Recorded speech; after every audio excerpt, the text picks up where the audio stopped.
Yeah, buddy. Mics are on so they can. Oh, can I get them headphones? Yes, my lord. Yes, me lord. Oh, I need to get serious. I need to be serious. I need to stay serious.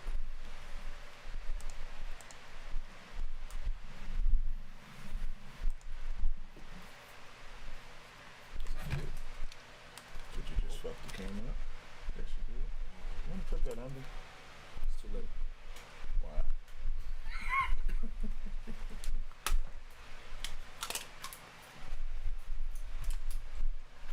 probably have to cut. Yeah, I can hear that fan. I probably have to cut that fan off.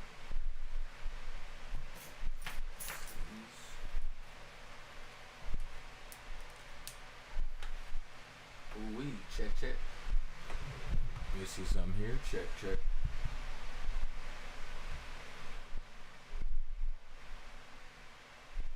Turn this up right here. Check.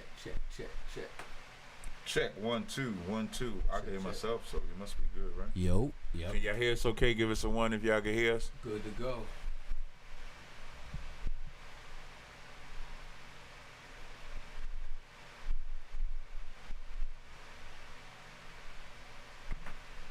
Oh, you know what? It's a lot. What? What's that? It's very important. Oh, hell yeah. This is very necessary to our operation. Yes, it is. Extremely necessary, actually. Hey, you should have juice now. It's alive. It's alive. It's alive. You cut the camera cut off. No, it's back. Oh. Hey man, welcome to another edition of Cross the Line Radio. This is a Tuesday special edition with your host, Captains Tazaryach. Kataza's on the ones and twos. You know, he's like the silent assassin. I'll do all the talking. He'll do all the feeding, like loading up in the clip, shoot off. There might be a pause moment. So we appreciate y'all joining us, man. I believe the Killstream event, the gentleman, Killstream, the guy comes on. His name is Ralph. He's the one that runs the Killstream. Today's debate, I believe, will be against some Zionist Syrian so-called Jew. So I don't know. We look at everything as a battle. Matter of fact, let me correct myself before I get that phone call. Hold on, bear with me 1 second, y'all. I just need to update my Facebook post. But there's no set topic, so to speak, tonight. There wasn't nothing that I did do debate. No, I wasn't supposed to do debate. Let me edit that post. Battle. So okay, updated. And so he'll be coming on at hold on 1 second. I need to clip this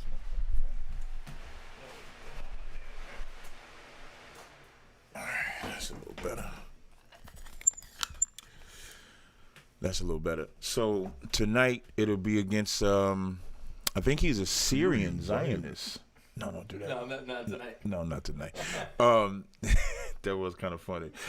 He's a Syrian Zionist, so-called Jew. That'll be live tonight. We'll be cross-streaming, Now, also, I believe this is also on Black Watch Radio as well. So you can catch this on Cross the Line Radio and Black Watch. If you have not subscribed, make sure you subscribe. If you have not thumbed up the video, make sure you thumb up the video. Also,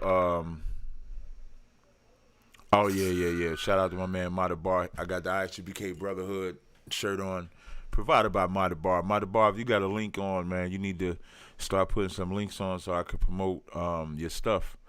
You know what I mean? Because I think that's important that we support all Israelite business. A lot of Israelite business, if I could, for the Israelites that have their business, my only advice to you is I want y'all to start going all the way out with how you make and handle your products. What I mean by that is, I notice a lot of times when I come up with names for the oils or butters that we sell, most of the names y'all come up with usually be biblical, which ain't nothing wrong with that, of course. But you want to be able to make a supply something that supports outside as well. So that's why some of my names will be like Give 'em Some, and then I'll have a name like Stronghold. I'll have a name like Barack. I have a name like The Truth. I have a name like Yapah. So you want to actually, you want to push your business to make it as big as possible. There's nothing wrong with that. And you want to go into it. One of the things you don't want to do is look for a quick sale, so to speak, meaning you're always going to get support for your business, but you want to get turnaround, repetitive, consistent, loyal support. So I would just advise you to go full tilt with it. So, and I was saying that like Madabar, he makes some badass shirts, just like a lot of brothers make badass shirts. The brother down there in Florida, what's the brother's name in Florida? With the shirts. Tazaryach makes some bad shirts. The brothers out in Cali make some good shirts. They make some good shirts in the Midwest. Tazaryach Allah, makes excellent shirts and other products with the jackets and stuff like that. So just go full. And then you got the sisters that, make their products, have their businesses. I believe Yami has some. Ruby, her Hebrew name. I don't say her whole Hebrew name, so I hope she don't get mad at me for saying Ruby instead. But Ruby, Soccer Wars Rib, they sell products. I believe Kaya sells products. So you want to go full tilt with it, and just do heavy with the promotion so that your business can be successful. I'm gonna tell you something too, right? Like that, what Captain Soccer War and his rib got going on over there, that gad dust. I use that on everything. That's like gadite adobo. Okay. Ralph just sent me the link. I'm gonna forward it over to you. For the kill stream. Yeah, I'm gonna send it over across the line now. And then while I got y'all, before we do start the debate live, I got y'all help with the naming of my oils. So I have 3. These 5 oils I counted today. These 5 oils put me at 50. I got to do it 5 times.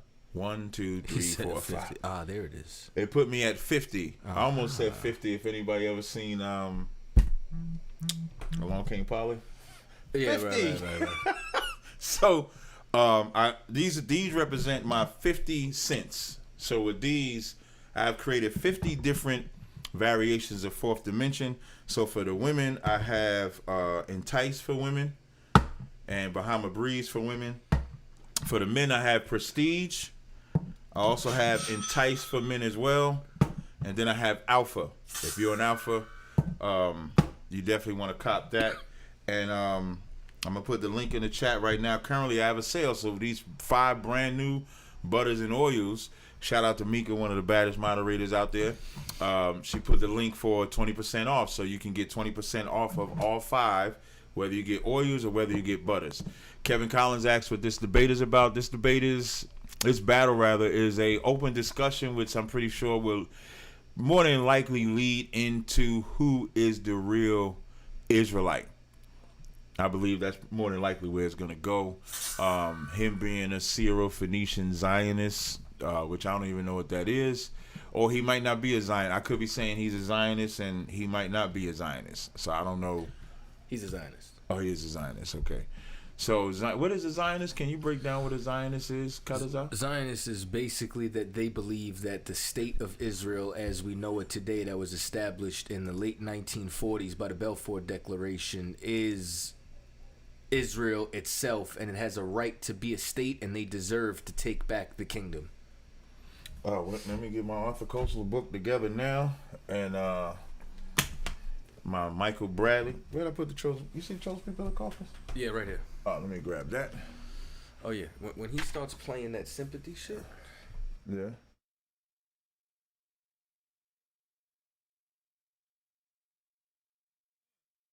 Hey, what's up, man? Can you hear me?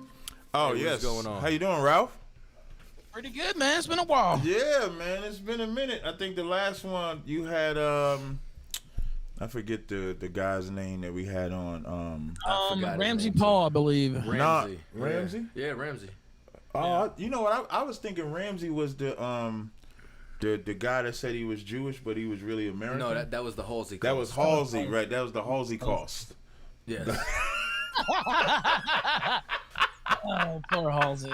Yeah, Paul. Has he been back since then? And was that Hall of Fame? He did come back one other time. Oh, okay. But, Did we make the Hall of Fame yet? That's what I he was a wanted. little gunshot. I haven't, I was talking to Gator about that. Yeah. Hey, we're gonna have to do some Hall of Fame inductions. Yeah, man. We gotta get him. This is like maybe my we'll do a whole 4th or 5th. class, like they do with the real Hall of Fame, and have. Yeah. Have a whole class, as long as I'm at the top. Ralph. I want you to know you're terrible, bro. Like, I watched that show when you were like, you called her Syrian girl the whole show. Yeah, the whole show y'all called her Syrian girl. Syrian girl. All right. All right, go ahead, Syrian girl. Go ahead, Syrian girl. Syrian girl, talk. Well, that's her own name, I thought. And you know what's funny? She was answering to it, so it's not like, it wasn't yeah, something that's her name. Oh, that's like one of her, online names or whatever. Oh, okay. That was Syrian hilarious, girl. though. Okay. Yeah. That you was guys funny. thought I was just. Yeah.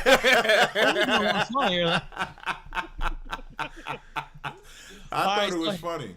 So he's got the link. I'm gonna go ahead and try to fix up some of the tech. I'll be back in here in a minute. Okay.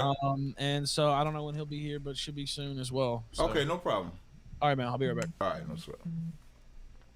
All right, so y'all heard that was Ralph from Killstream, doing a sound check, making sure we was in there. So he's gathering up the other guy for us to sit down. You would break it down to Zionist, and you was telling me this page 17 will kill the whole compassion thing, because a lot of people don't know that part of history. They don't, and like, I wish that I'm telling you, man, I'm still upset that Nick Cannon dropped the ball when he sat down there, because all they did was bring up their oppression and what they believe, how they were destroyed, when they had a direct hand in all of our oppression. Right. You know what I'm saying? Like, especially that they owned all those insurance companies and so on and so forth, and that gives you the history from 1492. Well, that'll be one of the things I read, and you saying that with Nick Cannon, I'm gonna call Nick Cannon, Sinetta, and all of them the comb your hair moments,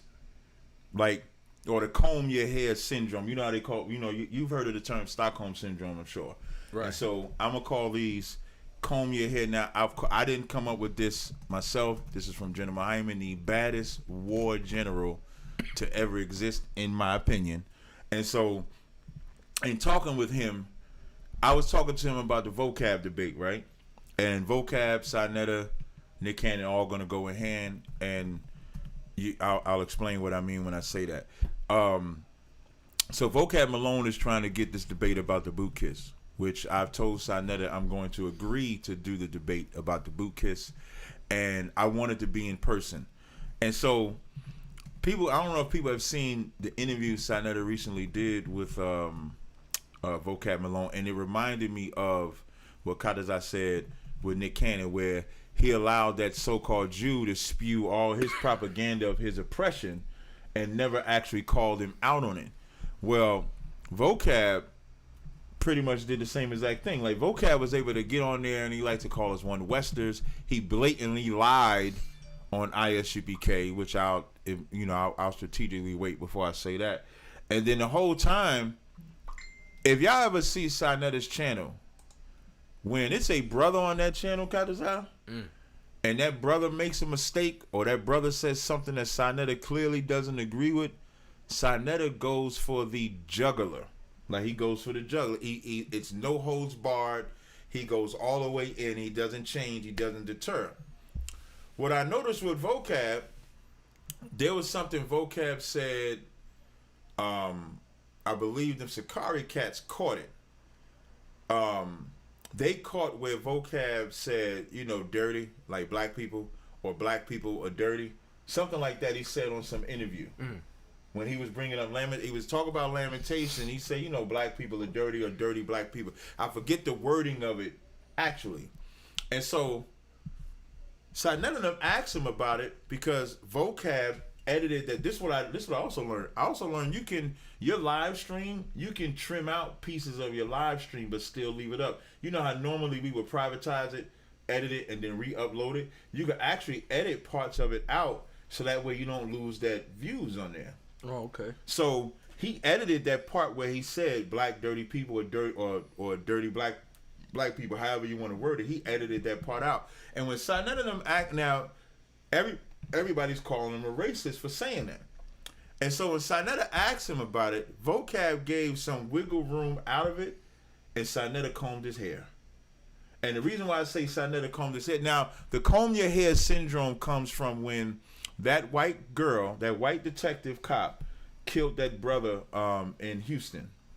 Then when she killed the cop, Botham John. When Botham John got killed by that female officer, the female cop, that white female cop, and she got found guilty. I believe she got found guilty. Did she get found guilty? She did, and that was when the judge hugged her.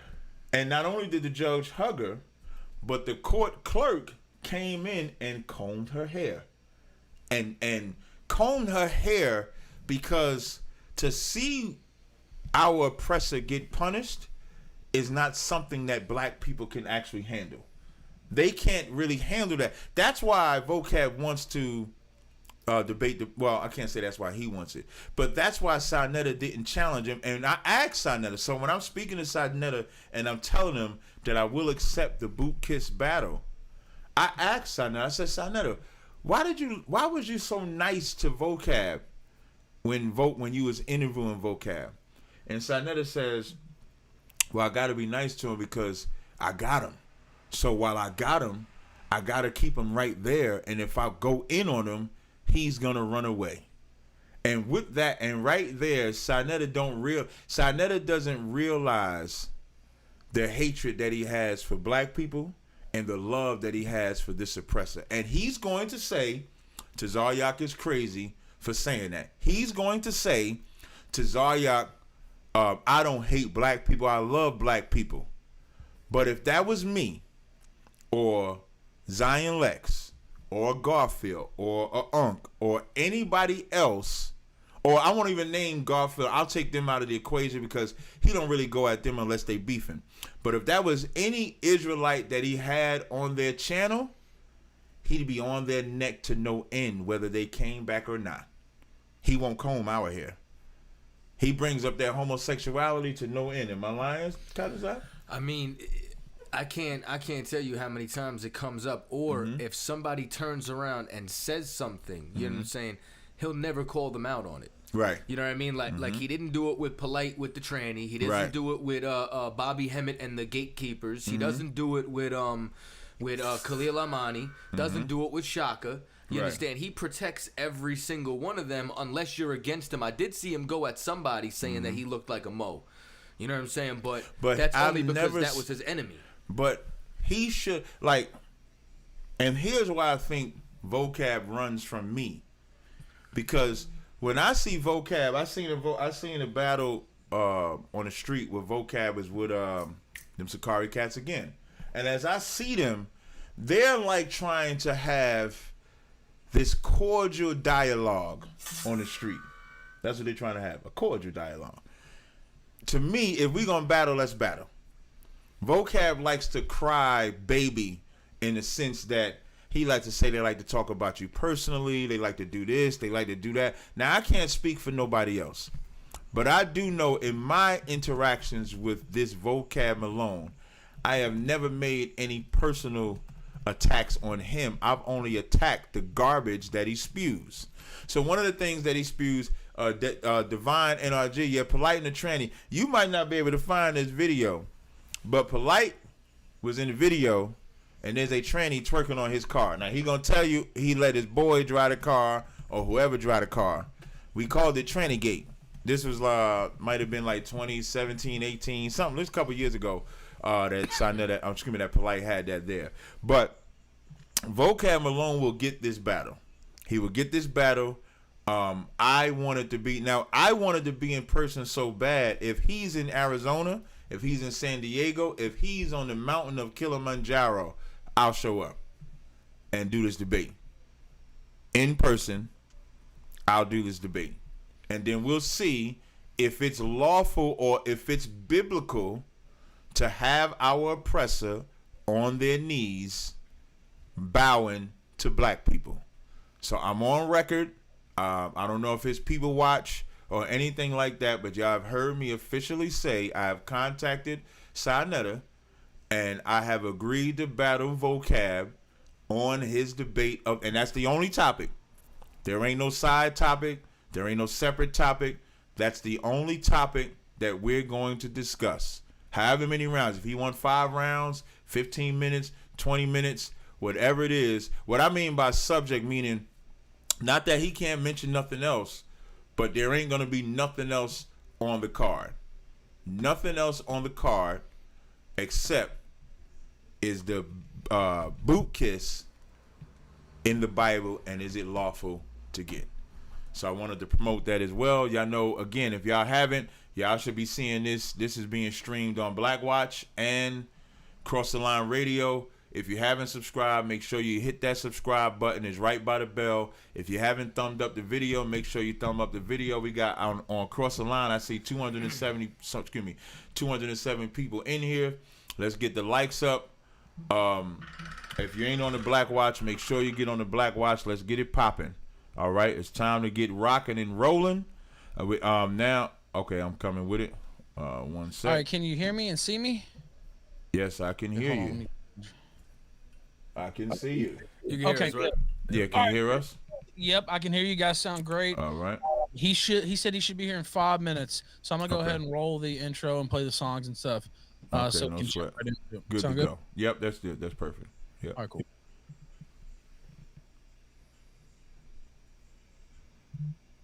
Depending on that intro. No, I understand. It's now they're gonna they're gonna start seeing this, right? Or they only gonna see me? I'm gonna share the screen once Right. we get going. Okay. So y'all will be able to see the screen. Tazaryach is gonna share this. Can they hear me? Tazaryach will share the screen. We just waiting to see what their intro is gonna sound like, and then we go from there. And they're not the only ones, like you said, who comb the hair. You know what I mean? Mm-hmm. I barely tune in, but every once in a while, our moderator Mika sends me something. I might tune in for a second if I got the time, and they all do it. What's his name? Cat with the head like a milk dud. He Polite. No, not the other one. Garfield. Oh yeah. He actually, and what's funny is you would think Garfield was a Muslim. It looks like he has an impermeated black mark on his forehead. I could be wrong, but when I look at him, I feel like I see Garfield has bowed his head to Allah a million times. Like like when they be bowed, they get that black dot. That's what Garfield's forehead looks to me. But he had a Jewish woman on his channel that was breaking down the Torah, and he was treating her like she was the authority. Listen, I was just talking to a sister today, and she and I both agreed Garfield combs the hair too. That's what I'm saying. Yeah, I'm backing up what you're saying. Like Garfield combs, like Garfield got a fine tooth comb. He got a regular comb. Yeah. He got multiple combs, depending on their hair, and he combs their hair and brushes it good. Like if that white woman would have said tap dance, he would have. He was tap dancing. I'm trying to tell you, he was getting his shine on. Fred Astaire, like he's going in. Hold on 1 second. I'm just sending a text to the general. Afterwards, doing a battle right now. All right, let me see. Text me. All right, let me see your kill stream. No sweat. So, like I was saying, you got Black Watch. Make sure y'all subscribe. You got Cross the Line Radio. We'll be having class this Thursday. Make sure y'all support the cookouts. Chicago's cookout is July 23rd to the 25th. Let me make sure I got the dates right, because my require texts me every time. Sloppy, sir, it's such and such a date. So let me see. I believe it's July. I know it's in July. I got that part right. July 23rd to the 25th, I believe I want to say. I know New York's cookout is August 19th to the 21st. You got Texas after that, followed by Cali, followed by closing out with Miami. Woo. Every time I say closing out with Miami, I say woo. I say woo-wee. Yeah, I was just talking to Captain Shawar yesterday. Mm-hmm. He's like, after Texas, we trying to rent a yacht. He was like, yeah, the yacht boat. Y-A-C-H. Jesus. The yacht. Not yacht. The yacht boat. We're going to be on a yacht. What's the most important fate? What's the most important fate to make the... What? Knowledge seeker, what is that? What's the most important fate? I don't know what that means, man. Fate. I don't know what you're saying. You might want to retype the question that you're asking. While we waiting for Killstream, we'll do this like Car Chronicles. If y'all got any questions in the chat, y'all can go ahead and type them in the chat. Let me pull up the Black Watch link so I can pull that up too, so I can look at both of them at the same damn time. That's why I like this setup. So y'all don't see this. Oh, God, I wish I got a portable 3 screens. What? I got a portable 3 screens. So like y'all don't see the setup I have. Why I have 3 screens, 3 monitors in front of me. So I bought this thing where my laptop, the monitors on the laptop. So it's a thing where it claps onto the laptop, and there's a monitor on this side and that side and plugs in. Oh, that's fire. So I get 3 screens on that too. That's super fire. I like having multiple screens. Yeah, you got all the gadgets now, man. I'm a geek. Fire. Yeah, I'm a geek. I'm just a geek you can't cross the line with. That's all. Just don't cross that line. We Gucci. Goop. So I'm going over to Black Watch so I can check it out. No, that's crossing line radio. Hold on, let me go over to Black Watch. Boom. Got the live Black Watch. Got it on there. And okay, let me make sure. Yeah, I am subscribed. Make sure y'all thumb up the video. I see us on. So if y'all got any questions y'all want to put in the chat while we waiting for Killstream to come on, y'all let me know. We'll go ahead and get it in. Let me get the live chat. I don't know why they put a top chat in the live chat. Just give me the live chat so we can see it all. How much did you pay for it? It cost me. I actually didn't pay for it. I could only surmise how much it cost. It cost me. I think it was like $250. I think it was like $250. If I could see it, I used to see it on my timeline. If I see it on my timeline, I'll flex and show y'all what it is. Let me see. Hold on. I changed. Hold on 1 second.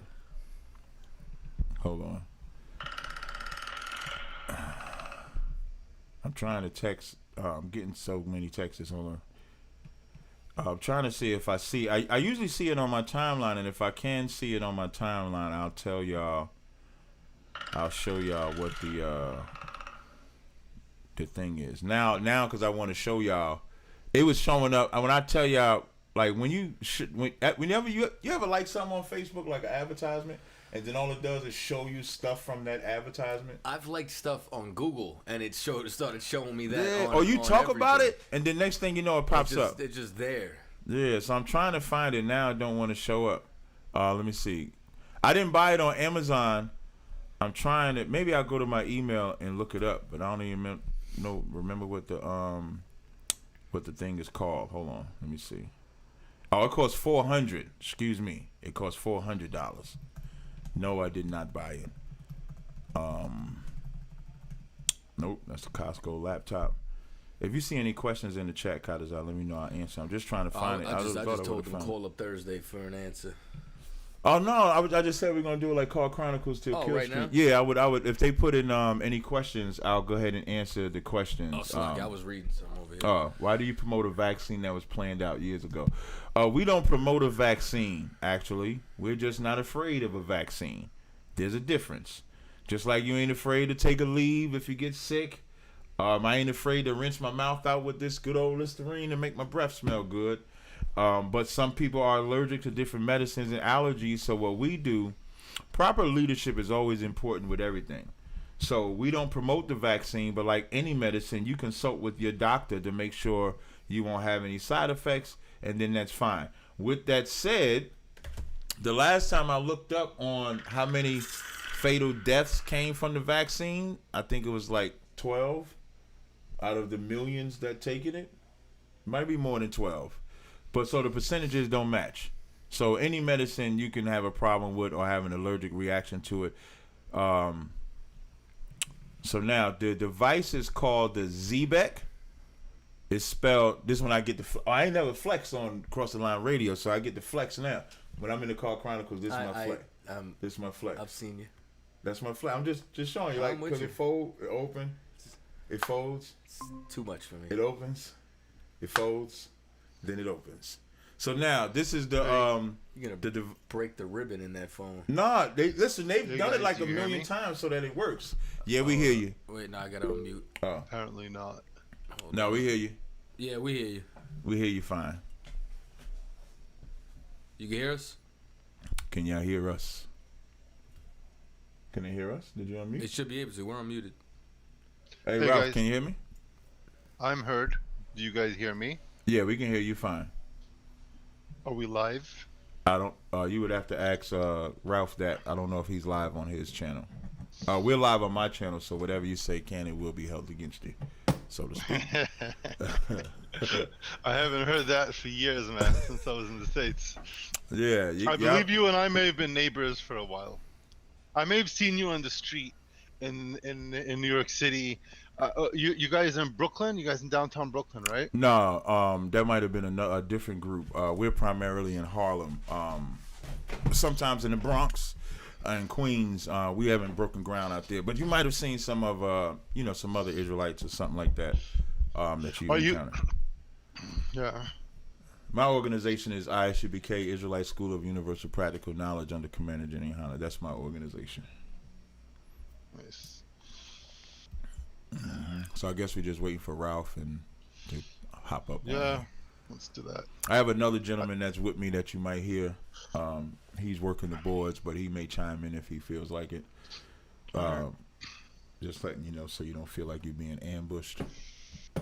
I'm always ambushed on Ralph's show. It's always me against someone, and then like whoever they bring along with them. So yeah.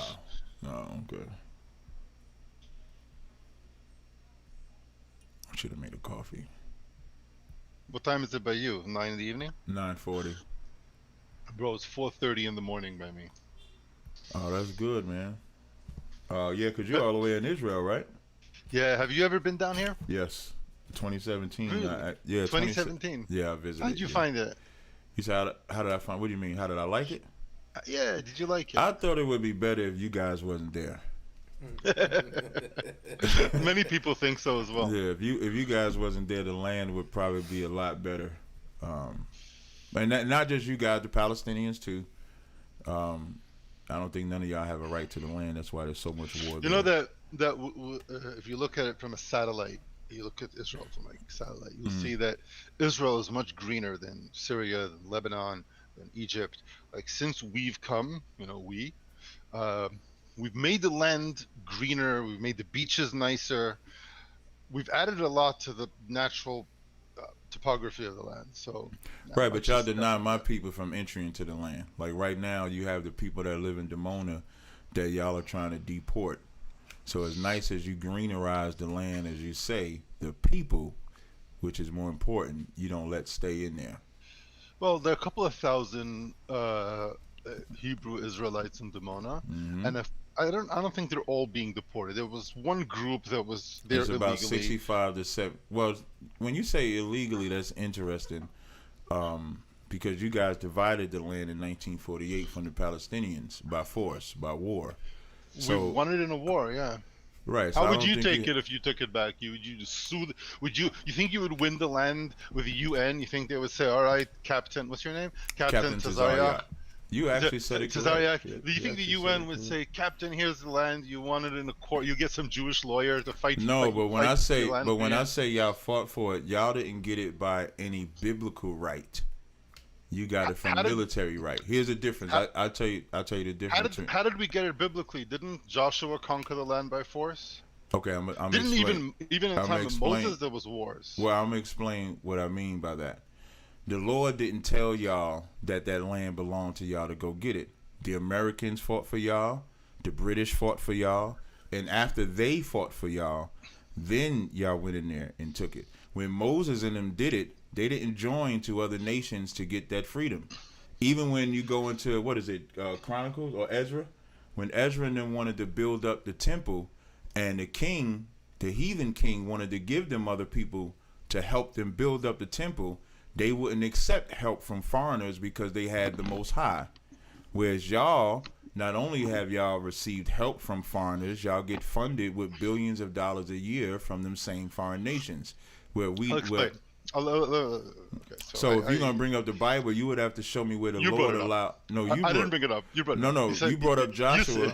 You brought up Joshua. No, but after you said that we only took the land by force and not biblically, to which I responded. That's correct. That biblically it was also taken by force. That's correct. And then you said, but with whose help? If you took it, well, okay.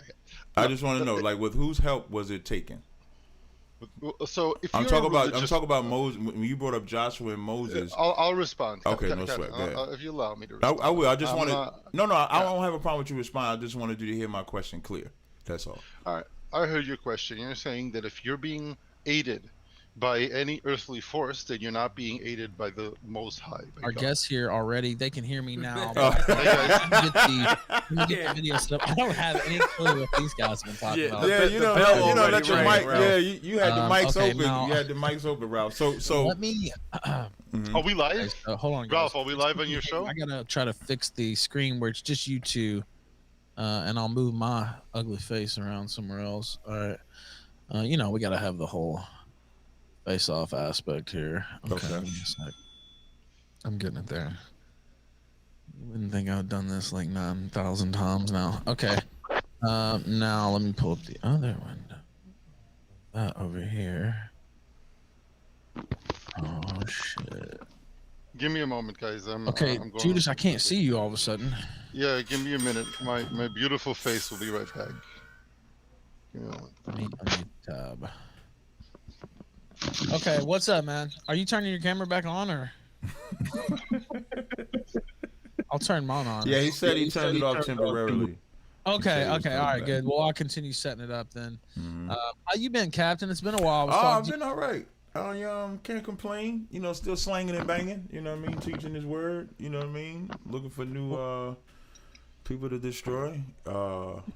Watching the Israeli and the Palestinians go at it over land that they don't occupy. I mean, excuse me, that they don't have a claim to. So that's it. I've been doing the same things. Got my little business going. Actually, it's been pretty successful. Been running for about 2 years. So doing the same old thing, I guess. How about yourself? How y'all been rocking, man? Hey, I did. I don't know if you saw, but I remember when y'all had Jesse Lee on there. So they actually contacted us, and I actually did his show. I think in January, I did his show. I watched your show with Jesse. Oh, you watched it? Yeah, it was good. I I thought saw so. that, and my heart swelled with pride when I saw you on there. I had to take a little bit of small credit for that, I guess. Since, Yeah, I mean, you was part of the connection. Y'all always gonna get y'all. You gonna make sure y'all get it y'all was good to credit. see it, man. I said something on Instagram, I think, or something. I was proud to see it, man. It was a good spot for you. Yeah, I thought it was a good conversation. Jesse, you got to be quick with the answers because as soon as you get him, he gonna run to the next question. So it wasn't that bad. Yeah, so it wasn't that he bad. does do that. By the But way, I do like when Jesse make them. I don't know what's the word you could use. Them alternative lifestyle people run off the show. Lesbians. I do like when he does that. I love when he does that, man. So that's always good. now they're saying there's a little bit of lag. We're on Odyssey tonight, so we don't have to worry about like strikes and stuff like that. Oh, so, okay, perfect. Perfect. That was a wise move, Ralph. Yeah, because I remember the last time I think I got y'all in trouble. I think they killed the live, right? Didn't they kill it or something like Yeah, that? they killed it during They the middle of killed the the show. killer. Yeah, but we're Yeah. not going to be on YouTube. Well, I'm about to look at that in a second. I'm about to fix that, hopefully. Well, I and try to- know because we always cross stream when we do this. So I know we're on YouTube. If y'all want to check it out. yeah, you we're can watch. You can just do that, honestly. Yeah, we're on. If you go to Cross the Line Radio on YouTube, you should see That's to cross stream as well. Yeah, because I I meant appreciate to it have too, a Ralph. restream set up, but the way I don't know, it misfired or whatever. So I don't know. I might look at that in a second. But you can also watch on his if I'm not able to, because it's kind of weird. Anyway, No problem. go ahead and introduce yourself, Captain. Talk for like I don't know 3 or 4 minutes while I step away, and let if this is their first time Oh, this seeing. is live now. Yeah, we're live. Oh, We're on. okay. Yeah. Tell everybody Okay.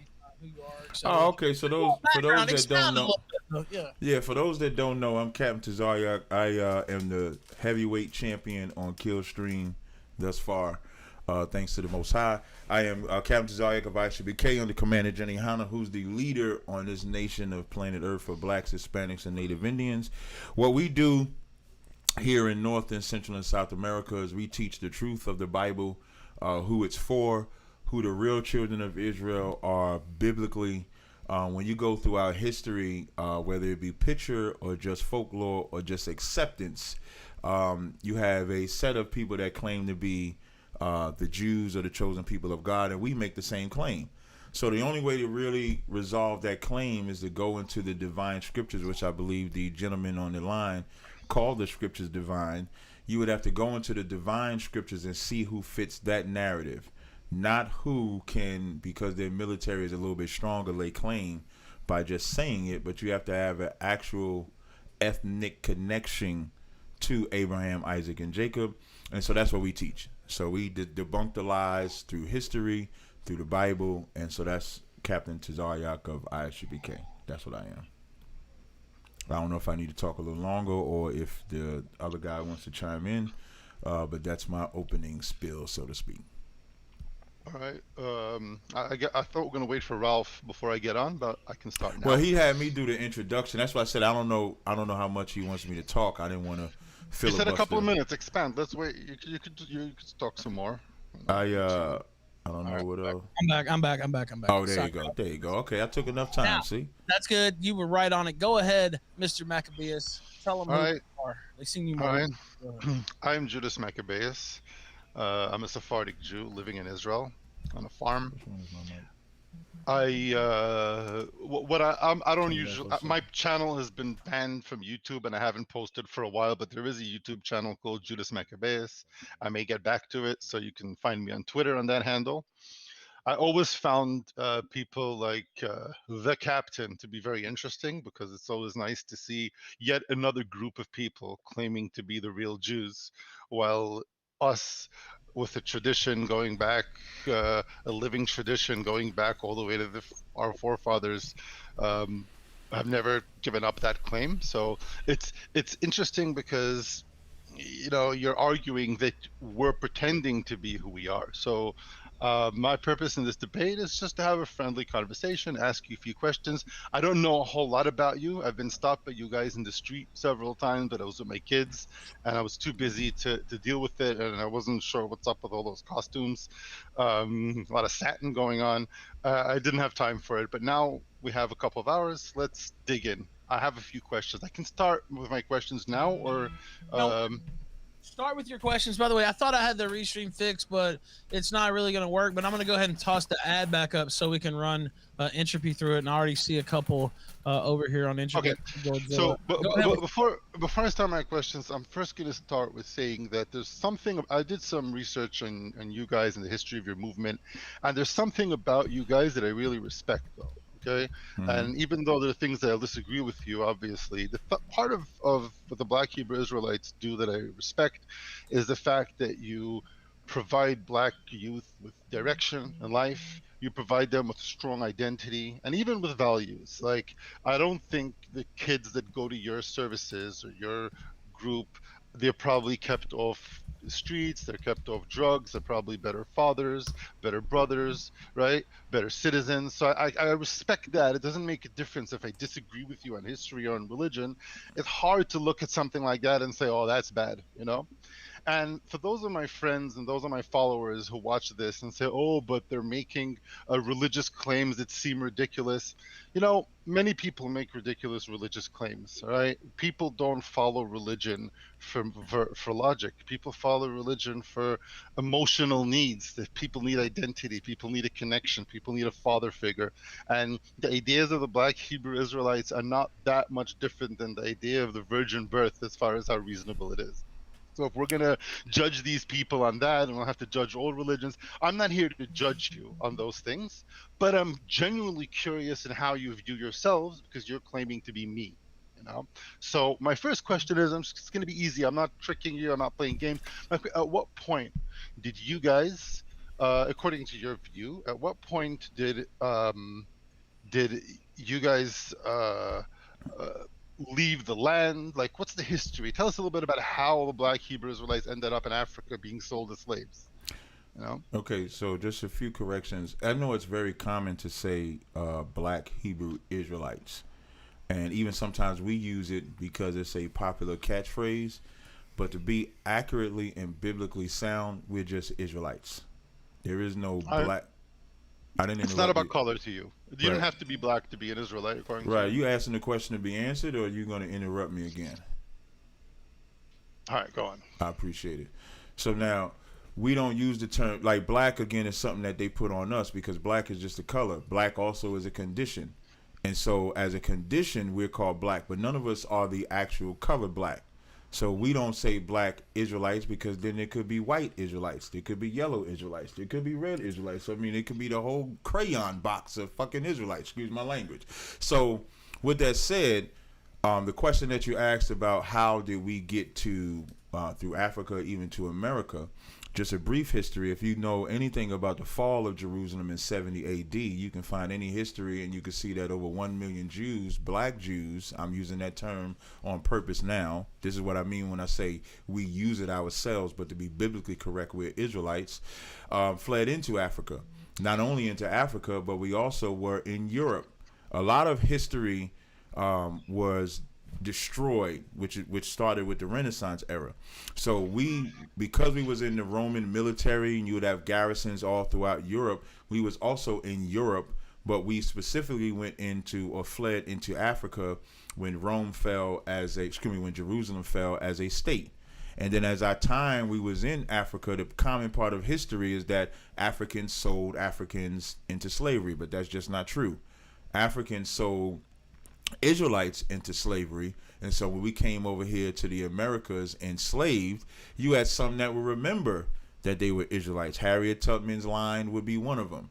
If you find, there's videos where you can find of Harriet Tubman's family when they tell you that she knew she was an Israelite and she had an Israelite name, and that's why they would call her Moses as an example of trying to free her people, and even the songs that they would sing will correlate to the slave. And so you would fast forward all throughout our slavery, other men would rise up like your Nat Turner, like your Denmark Vesey. And so around the 1900s, when we started interacting with a lot of the so-called Jews, they would give us, even though we knew we were, they would give us their Torah.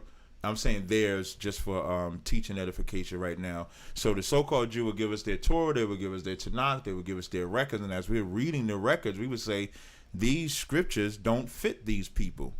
They fit us. So you would have your Rabbi Ford, you would have your Rabbi Matthew, you would have all these people that would start coming into or waking up to the truth.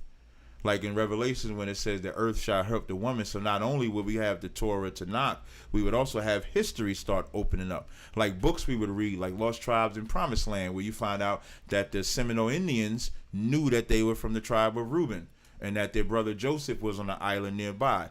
This is history that predate ISUBK, which comes about in 1969. So in 1969 is where our organization started.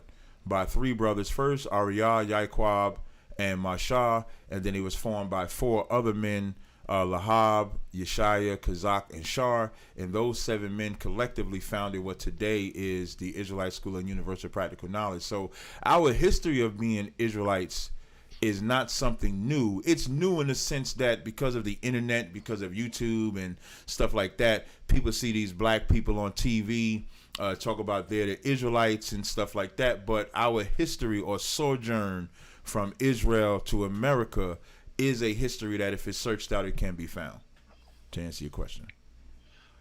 All right. I'm a little confused though, so I hope you don't mind. So let's say a Jew like me, my ancestors are from Syria and Iraq, right? When did we start pretending to be you? In 2 Kings, the 17th chapter, you can start there. When the nation of Israel, that's why what's always interesting whenever I dialogue with one of you people, y'all only bring up Jew, whereas us being in the truth, we know that Jew is a generalized term, so to speak. So Jew could be Judah, Jew could be Southern Kingdom, Jew in some cases can encompass all 12 tribes of Israel, but we never hear y'all mention of the other tribes of Israel. Y'all never mention Naphtali. Y'all never mention. But if you mention Chronicles, you know that the 10 tribes as a group were exiled by Sennacherib. That's actually going to get to my point. You should stop interrupting me. Learn some decorum. I seen you with the Syrian. Ralph, I have a question. Let's do this. But in order for this to be civil, I'd like you to be the you're gonna tell who speaks. I don't want to have a fight. It's 4:30 in the morning. I understand that. I understand that, but my man, it's okay. I'm here to respect the guy, and I don't want to interrupt. You know, I'm serious though. So I'm gonna ask Ralph to step in as the moderator, and you're gonna call whose turn to speak when. So I gave you 5 minutes. I started asking you questions, and again I'm interrupting you. Maybe I'm the bad Well, guy, you asked me a question, and as I go yeah. to answer it, you want to tell me about the other tribes in Chronicles. Ralph, you moderate. Which, Ralph, All you right, now moderate. let him. So just go ahead, Judas, say something, and then let. well, he asked me the question. Well, Okay, Ralph, he well- actually asked me the question about You were talking about the tribes, the different tribes. right. I was talking about the different tribes. He asked me when did he become a convert, and so as I go to answer, According to you, yeah. All right. Well, Well, go ahead and answer. Go right. ahead. So as I go to answer it, like when he did his whole diatribe and talk, I didn't interrupt him. But if you're gonna interrupt me, I'm just gonna call you on it. I'm not the Syrian girl, so I'm gonna call you on your interruption, especially if I don't interrupt you. So if I don't interrupt you, you shouldn't interrupt me. Now, if you want to have that type of back and forth, I don't have a problem with it. I'm flexible, but just don't get mad when I interrupt you as well. So I can play it however you want. So to answer your question, I'm sorry. No, go on. No problem. So if you interrupt me, I'm not going to say anything else about it. If you interrupt me again, I'm just going to look at that as we can have a interruption between each other's conversation. So I won't say anything else about it, so you don't have to feel all touchy. So now, to answer the question, when you go to 2 Kings, the 17th chapter, that's why I was saying there's 11 other tribes. You got Levi, Simeon, Gad, Naphtali, Manasseh. What I notice about you people is y'all don't have a care for the other 11 tribes that exist because you never mention them. They're never mentioned. And of course, in his response, he'll find some wiggle room to say, no, we talk about Manasseh amongst ourselves, but collectively, they just know us as Jews. If you're actually teaching the truth, you talk about all 12 tribes. So in 2 Kings, the 17th chapter, which I'm going to read, 2 Kings 17, and I'm going to start at verse 24. Now, just to give it back. Wait. Where are you reading? 2 Kings 17 to 24. Can you read it in Hebrew though, since you're an Israelite? No, I would not read Oh, it in all Hebrew. And You here's can't why. read Hebrew. No, I could, if I was to pull this up in the Tanakh, I could read it in Hebrew. But here's why I'm not You're reading an it. Israelite. I don't know. Here's why I'm not reading it in Hebrew. 2 reasons. 1, the scriptures say if you're going to speak in a foreign tongue, there must be an interpreter. 3, for time's sake, I would have to read it both times. I would have to read it in Hebrew, and then I would have to read it in English. Since the people that I'm speaking to speak English very fluently, I'll just read it in Hebrew. I'm just kidding, in English. Which Gentile translation are you going to use to read it in Hebrew, if I may ask? I'm reading it in the King James translation. Oh, so King James translation. Yeah, Okay, but King James would not be a Gentile because King James was a brother like me. He was not a white guy like you. Ooh. So I can read from the King James because that's my brother. You reading it would be the Gentile reading it. And Well, I I'm the one wouldn't offering want read you it to in read it. Hebrew. I'm reading it in the original language, as my grandfather But did. as you're his not. grandfather did. But you see how you made the statement to say which Gentile translation? You're a Gentile pretending to be an Israelite. So I wouldn't want to hear you read it in Hebrew either. I don't know what level of gaslighting this is when a guy is telling me that King James is the Jew and I'm the Gentile, but go Right. on. No, it's an excellent level of gaslighting because It's I'm hilarious. destroying. Yeah, I'm burning your belief. That's the Yes, point. because I'm so you so use the threatened. excellent. You use the I'm excellent so metaphor. threatened by a The brother metaphor. from Harlem The metaphor telling me you that King James gave. is a Jew and And I'm the let me Gentile. tell you This is something. great. And let me This is a tell you great something. What start. you're saying is the proof that we're the Israelites and you're not. Oh, Because the only thing that you can say is a brother from Harlem. I'm amazed at a brother from Harlem. When Moses did it, Moses gave up his seat. How many Israelite men that were looked at in the lowest state in the Bible, disrespected in the Bible, I but don't became great disrespect men? you. I came You here, I did. You respect did. you You from the did first disrespect day. me. You know how you disrespect me? Because a brother from Harlem can't know none because all we is niggas and spicks. So niggas and spicks can't say that they're the men of God. They can't say King James is a I'm not the Gentile. one denying your identity. You're the one that's No, denying you mine. said a I'm brother here to from give you a Harlem. chance. Is Yeah, that what you because said? I'm here to listen I'm to just you. asking a question. You're here Okay. saying that I'm not the Jew that I No that I problem. say that I And am. you don't believe that I'm not- I am either. But I didn't willing to disrespect give you you a by chance. saying a brother from Harlem. That's what you said. Well, I'm listening. and I'm you giving did a that chance. to belittle I'm me. here. Again, I'm not the Syrian girl. So you did that to belittle me, but you can't. You're definitely So I'm not gonna the Syrian, answer. bro. I appreciate it. So I'm You're gonna answer. definitely So not now the Syrian. brother from Harlem is gonna answer the question and bring out the truth. Again, what I'm Which saying, chapter? I Which can back chapter up. in Like King what I James? said about King James, I can back up with history. That's the difference. So again, in 2 Kings, the 17th chapter, in the 24th verse. Now, for time's sake, as I was trying to say, this is when the 10 tribes or the northern kingdom got kicked out. And this is when nations were put in place. And this is where you guys come in. So in 2 Kings 17 and 24, it says, in the king of Assyria brought up men from Babylon and from Cathath and from Uah and from Hamath and from Sepharvaim. All of these are Assyrian, or what would later become the Syrians, that were put in place and put in that land instead of the children of Israel. And what did they have to do? So now when they was there, and when you read 25, it says, and so it was at the beginning of their dwelling there, they feared not the Lord. Therefore the Lord sent lions among them, which slew them. Verse 26, wherefore the king of Assyria saying, the nations, they spake to the king of Assyria saying, the nations which thou hast removed and placed in the cities of Samaria know not the manner of God. So the Lord allowed priests to show them how to not offend God. So from this point is when you guys started pretending to be your kind, because you have two sets of the imposters, so to speak. You have the Ashkenazis or the Khazarians, which I don't believe you make claim. So you lay claim to the Syrian side. So this is where you guys would start to think that you are us. That's why in Romans the 9th chapter, it says they are not all Israel, which are of Israel. Because there are plenty of people that pretend to be Israel. But you would have to fit the biblical narrative of the Israelites in order to actually be the Israelites. And you guys don't fit that.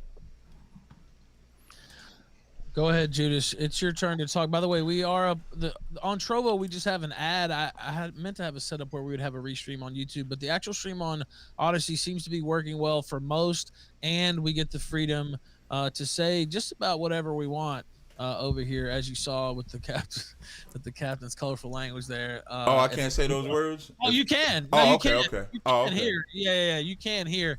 If I that was would've just been saying on- what this guy wanted to say. He didn't want to call me brother. He wanted wanted to to call say you the something nigga. else Yeah, from he Harlem? wanted to say the nigga from Harlem. He gonna tell me about King James. That's what he wanted to say. He wanted to say too. To be Yeah. fair, what do you say to that, Judas? And go ahead and respond and ask. So I never want to insult a person personally, and I don't want to insult just people's did, though. religion.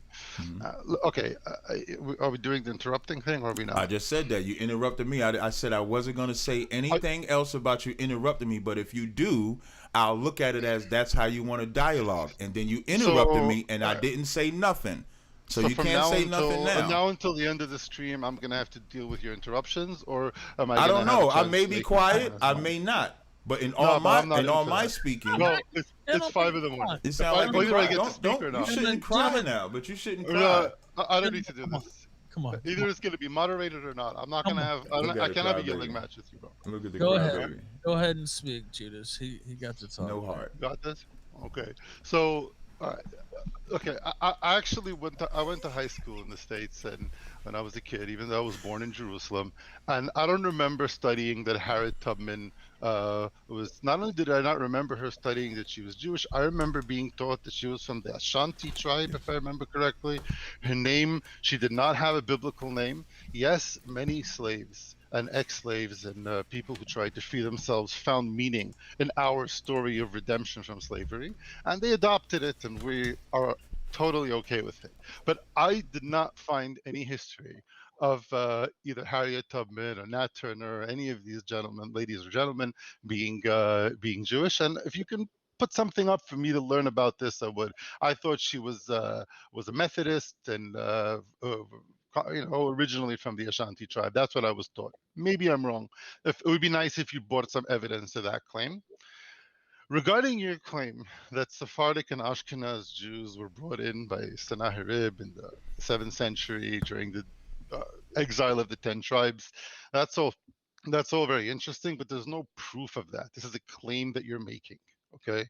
And I don't begrudge you that claim, okay? And I don't think there's anything we can do in this debate where you can prove it. If you could provide any evidence other than a verse that there were some people that were exiled and there were some people that were that stayed behind, that would be nice. But Ralph, I have a question. Is it okay if I posted like a link or some pictures on the screen that we can all see? Sure. Yeah, you can do that. All right, so I'm gonna put it here in the chat. Okay, I'm see if I can figure this out. Is there a way you can post pictures in the chat? You should be able to share your screen yourself, but if you post it, I could pull it up. But if you screen share, I can share screen. I can share screen. Okay. I believe so. So yeah. I'd like to share screen and for a moment, and I'd like to pose a question here to Captain Tazaryach, if that's okay. That should be fine. Yeah, you see the present now button? I think that's what. Yeah, I see it. I see it. Hey, can I answer your question while you say you wasn't taught this about Harriet Tubman? Yeah, you please do. There's a book I'm gonna read from, right? The name of the book is called Chosen People of the Caucasus, written by Milton Bradley. I want to correct you on something, and this is what I pay very attention to what I say. And if anybody heard my response when I spoke about the Khazarian so-called Jews, I separated them from you people. I said you people came from 2 Kings 17. I never said that was the case with Amalek or the Ashkenazi. That's a different set of white people that tried to impersonate us. So those are two different classes. I want to correct you on your grave mistake there. And then to answer your question as to why you wasn't taught that in school, this very book that what page is that? This is page 23 of Chosen People from the Caucasus. Page 23 of Chosen People from the Caucasus. Please read that, Tazaryach. Jewish professors are inordinately represented in subjects such as sociology and anthropology, subjects of study that deal with human relations and development. Jewish experts in the fields are again inordinately represented on boards of education, influencing what is taught from preschool through graduate study. Say that again. Jewish experts in the fields are again inordinately represented on boards of education, influencing what is taught from preschool through graduate study. Now, what that means is you people control the narrative. By the way, Judah, send me that link, and then I'll pull it up. That's not. You can't see it. You can't see it from here. I can see it. Yeah, I can see the image that he put up. It flipped the screen around. It's a picture. It's not a link. Right. I have links. I know. I'll have to pull it up. Yeah, pictures are amazing. You know, they got a picture of this guy. I have a question. I got a question. Wait, let me finish answering. And what I would work on it. You want to finish your interruption first? Okay. No. Well, I said I can answer your question about the Harriet Tubman, and you said go right ahead, and so I did. Yeah, you started reading from a book, How Jews Control the Media. Great answer, but go on. Because you won't believe the nigga from Harlem. So maybe you'll believe Michael Bradley. He wrote Chosen People of the Caucasus that showed you were the imposters. I have the other book. I have the other book, Arthur Koestler, 13 Tribe, which also shows y'all the imposter. I also have the book from what Adolf Hitler and them said, and showed the images of what the Jews really look like, which I'll show that as well. Because you might not believe the nigga from Harlem, so I gotta bring the white people. I gotta bring the white people so you believe it, and so the Jewish people control the narrative. Here, I'll take it off for you and I for a second. I'll give you an example of controlling the narrative. This has nothing to do with you, has nothing to do with me. They teach that Columbus discovered America in 1492. As if they thought the earth was flat, and Columbus set out to say that the earth was not flat, that it was round, and that was a lie. They knew of the land over here already and was searching for gold. So we was taught our whole life that Columbus found out that the earth was round, it wasn't flat, which was a lie. But who controlled the narrative?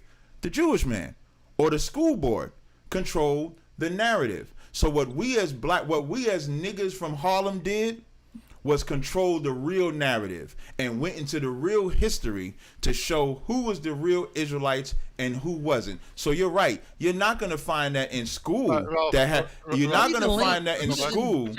You're not going to find that in school that Harriet Tubman was an Israelite, because God forbid a black person could be an Israelite. What would that do for other black people?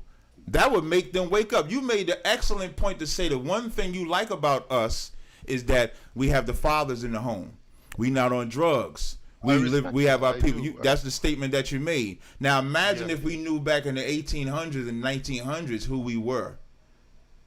Our fathers would be in the homes. We wouldn't be on drugs. We wouldn't have gave into integration. We'd stay So it's our segregated, fault? and Whose we fault wouldn't is it? be what we are today. But you guys control the narrative and the propaganda. So that's why you don't know that Harriet Tubman knew she was an Israelite, and we do. Okay, so what you're saying is a claim that cannot be proven. Is that right?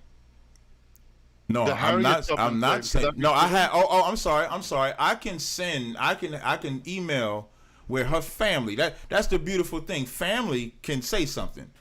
So her family gave what her name was. I'm trying to find. I did a lecture on. I did a debate on this, and I'm just trying to find what my lecture, so I can actually give you what her actual Hebrew name was. And she wasn't the only one that had a Hebrew name. Her whole family. You was right when you said she came from the Ashanti tribe.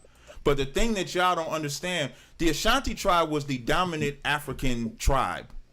We were mixed in. That's why I gave you the history. Over 1 million over 1 million Jews fled into Africa. So we fled into the western part So of you guys are the Ashantis now? As No, well? You guys the Ashanti Jews? No, if you actually if you're a debater, if you're a battler, your listening I'm not skills, a debate, your bro. I listening wanna skills are understand. your I don't listening care about- skills I are don't care about terrible. anybody. I care about you. What I you're saying. I problem. wanna No, hear- no, but I say that because your listening skills are terrible.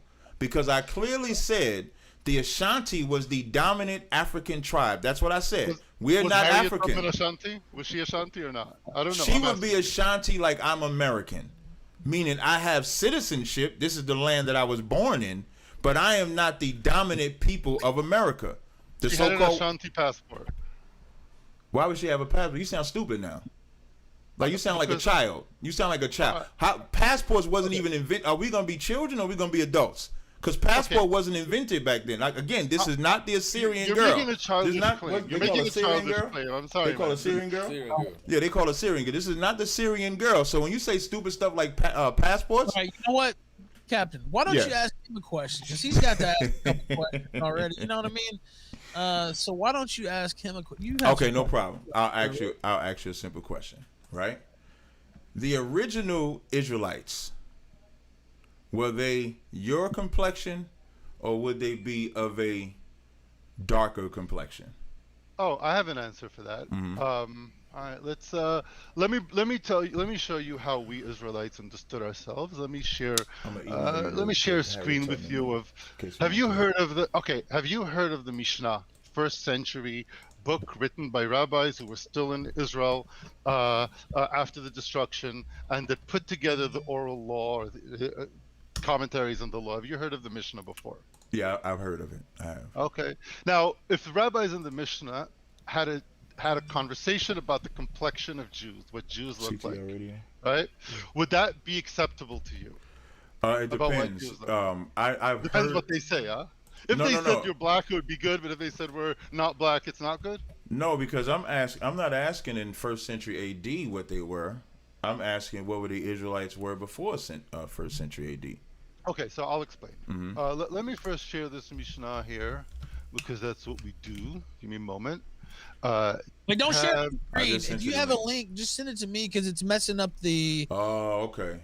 camera. So, stuff. Okay. I may have to do the same thing. Ralph, Ralph, I I'm may gonna have to share do it the here. same thing. I'm gonna reply to the email you sent me That's fine. and send you the link of Harriet Tubman's family saying Okay, she Ralph, was an Israelite. Put it on Ralph, can Twitter. you share? Ralph, I sent you a picture on Twitter. Can we share that picture first? Sure, And then I I'll can show do you that. the Mishnah itself, where the text. I'll show you some pictures and some text, and you tell me if that answers your question.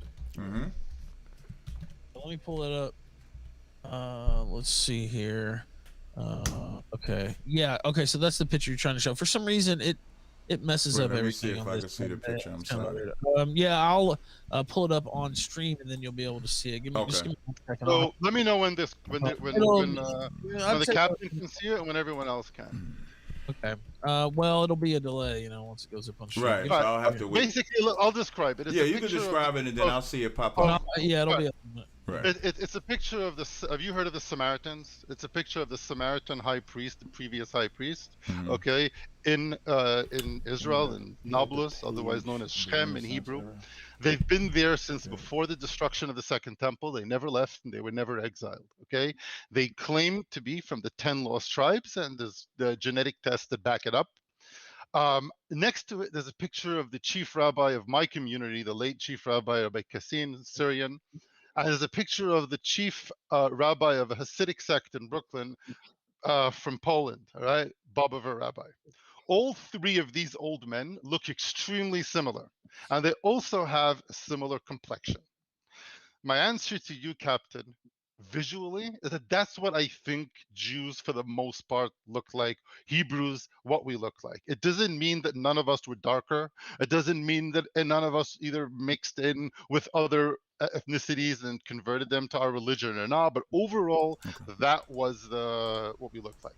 Moreover, in the Second Temple period, we have mosaics. See a bunch of Hebrew and like translation. So there's Hebrew and there's English. I'm sure the captain can understand the Hebrew because he's a Hebrew, and there's English as well. There's an English translation as well. So we can, for the good of those who don't understand, we can look at the English and we can see what the Chachamim of the Mishnah, how they saw Jews. I can even read it for you, right? Okay, you send the image. You Which send the passage are we images. reading I here? want to see the images that you're referring to. We can start with the image. Can you pull up the image, Ralph? The one Because that I'm just looking showed online, like the images that I see online is of white men, but I could be mistaken. Okay, That's why I want to see what on you're. the screen, I want to see on what the you're stream saying. screen, but I'll put it in the chat too. Oh yeah, if you could, Brother, you know what you could do. You could Ralph, you could email it to me, and then I could just see it myself. That would be good enough because I know you're having a little technical issue. So we're having a debate for everyone. It's not just a debate. No, for, I'm only for saying I, that. you know? I'm only saying that because of the issues that Ralph is having trying to show it. So I'm No, at least want I to. showed it on the screen. It's been shown on the screen. Okay, so if you can see it on the screen now, can we see it on the screen now? And we'll show this to everyone. Oh right? yeah, I haven't top seen it. Right, That's why I said Samaritan. that. I haven't seen it. The top right is a Samaritan, never left Israel. The bottom right is a Syrian chief rabbi, left Israel for 2,000 years. Okay, and to the left is a rabbi from Poland. They all have a similar complexion. You said that's online, right? Now it's on the stream right now. I sent it in your email, and it's also in the chat here on the Google Hangout. Bro, just open it up in your email. Everyone else can see it. Now you can see it as well. It's here, and it's on screen right now. By the way, I pulled it back. Are you talking about? Did he pull up the Judaic Capricorn, or you shared that? You shared that on the screen? I just shared that. Oh, okay. He showed the my people are saying they can't see it, so I'll just take your. I won't take your word for it. I just sent it on Can email. you see it? And Can it's you Oh, you see sent it it on email? Okay, no sweat. No. Let me just look at the email. Thank you. I appreciate that. no That problem. way, because I want to see what you see. That's why I said that. Yeah, definitely. I Yeah, I appreciate want you to see it. Is this one? No, it can't be this. It got to be a different email than that. It can't be that one. That's the Google Meet link. No, the link that you sent me shows me. Just now, it's It just says Imgar, says Bob Over Samaritan. Yeah. Click the imager link. IMGR. I don't think this is the link you wanted me to see, right? Or do I got to keep scrolling or something like that? No, it's that. It's the old dudes. All them old dudes? Yeah. Three old dudes? 3 old rabbis, yeah. And what Look did at they the skin say? color. So and look, who are they the bottom supposed right, to be? the bottom right is tangentially related to me. He's the chief rabbi of But the who are Syrian they supposed community. to be? I'm explaining. Oh, okay. The bottom right is the chief rabbi of the Syrian community, right? He just passed away last year. Okay. The top right is the second to the high priest of the Samaritan community in Nablus. They've never left Israel. Right. They've been here. They're literally the 10 lost tribes. They're members of the 10 Right. lost tribes. Mm-hmm. To the left is the Hasidic chief rabbi in Brooklyn of the Bobov sect who passed away maybe 10 years ago. All three of these Hebrews look the same. They have a similar Okay, that don't complexion. answer the question, though. That don't showing me a picture. First No, of all, no. this is in So color. that's a picture of what we looked like a few thousand years ago. That's right? not that's not my what y'all answer. look like. Like this is idiotic right here. What and about this the is what guy I in the mean. top right? This What about the what I- guy in this the what I- top right, though? I don't care who you showing me right here. You made a statement to say the Mishnah from 1st century AD. I thought you were about to show me images of them at least. Oh no, I have those You as well. I have those you as well. showing me First, some pictures of some niggas alright, look like they I were got born in the those as well. 1900s. Okay, I have them as well. I have guys from You're showing me year more. 100. You're showing me more converts. No and what problem. you want me to Alright, do? tell The those nigga two. from but- Harlem. wait, The nigga wait. from No Harlem got to converts. listen to the Syrian imposter, and you showing me Okay, but up what to about date pictures. Samaritans? So here's what I'll do as an example. When Have you you go to heard of Exodus the third Samaritans, chapter, bro? when you go to Have you heard of Exodus, Samaritans? One at a time. It's all good. It's all good. what you Go- say? Hold on. Let Captain ask something first, and then I'll let you get in. He's asking about Okay. Samaritans. Okay, Judas. so in Exodus the third chapter, Moses puts his arm into the bosom, and it comes out white. And then he puts his arm back in the bosom, and it comes back like his other body, like the rest of his body. So Song of Solomon 1:5 says, I am black but comely. Even in the book Nature Knows No Color line, a Jewish rabbi even said then that the Israelites were black then. The Iranian Egyptian prime minister? Egyptian president. The Egyptian president said that the Jews left black and came back white. So when I ask you my question, what was their complexion or color, you can't show me your granddad or your great granddad, whoever this is in this picture. You can't show me them. You got to show me in but you understand that ignorance is not winning an argument. Have you heard of the Samaritans? I brought up the Samaritans when I brought up. Are Second they Kings. Jewish or are they not? Are they the Hebrews or are they not the Hebrews? Okay, so now depending in the time in history, the Samaritans today, are they today the descendants of the Hebrews or not? No, not the They're Samaritans. not. All right. No. So how did the Samaritans show up and become Hebrews? That's why I said. That's why I told you your battle skills are terrible. You should learn to listen. Listening will help you out a lot. I already read 2 Kings 17 where they took out the 10 tribes of Israel and replaced them with other nations, specifically Assyrians, in Samaria. That's why even in the New Testament in John the 4th chapter, when Christ deals with her, Christ tells her when she tries to be like that's a clear example of an imposter, because as she said, Christ says to her, because she thinks she's us, and Christ says to her, ye worship ye know not what. We know what we worship for salvation of the Jews, and he did nothing for her because she was the imposter, similar to you. So I've answered where the Sumerians today or the Syrians today, where they converted from. I've answered that already. I understand. I understand your response. So you're saying that even in the Second Temple period, the Jew. So after during the 7th century, right, BC, before the Common Era, when the 10 tribes were exiled, that's when we stopped being black. That's your argument. We started being white. Well, you keep saying we. You were never an Israelite. You and your people were never Israelite. I don't have a problem with you. The difference between you and I don't care that you said that. I've heard that my whole life, especially since I've been in the truth. All I've ever heard was the brother from Harlem, the nigger from Harlem, the African, the Spic, the Afro-American, the Latino. But I'm not putting you down. I'm not saying it like you putting me down. Stop being so sensitive. I'm not sensitive. I'm here to have a dialogue. I'm not here to make you feel bad. I'm not saying it to be sensitive. I'm saying it to prove a point. I don't care what you call me. The scriptures say, let God be true and every man a liar. That's why I pulled the scripture to show that Moses, when he put his hand in the Lord's bosom, it turned white. When he brought it out, it went back to his other color. Song of Solomon 1:5. Song of Solomon said, I am black but comely, which when you read the book Nature Knows No Color line, even the Jewish rabbis admitted that they were black. The Egyptian prime minister said the Israelites left black and came back white. The entire planet Earth know that y'all are the imposters. I can jump in here. I got those pictures uploaded. Now, what were you trying to show with that? And I'll let you go ahead. By the way, we're gonna take callers as well at a certain point, so I'll go ahead and throw out the Discord link. And again, you haven't proved to answer my question. I pulled scriptures to answer the question. Even David was called ruddy. Ruddy is a derivative of brown. Even though it's not talking about his skin color, even if you was to try to make it a skin color, it's still a derivative of brown. I don't think you know Hebrew. I do know Hebrew. Well, so what was the Hebrew word for ruddy? I would have to look it up to see. Okay, but this is not a debate about who knows Hebrew. My question was, what color were the Israelites? And you're not answering the cousin. You're not answering the color of the. You brought up your granddad. We don't want your granddad. All right, go ahead. I gotta jump in. Go ahead.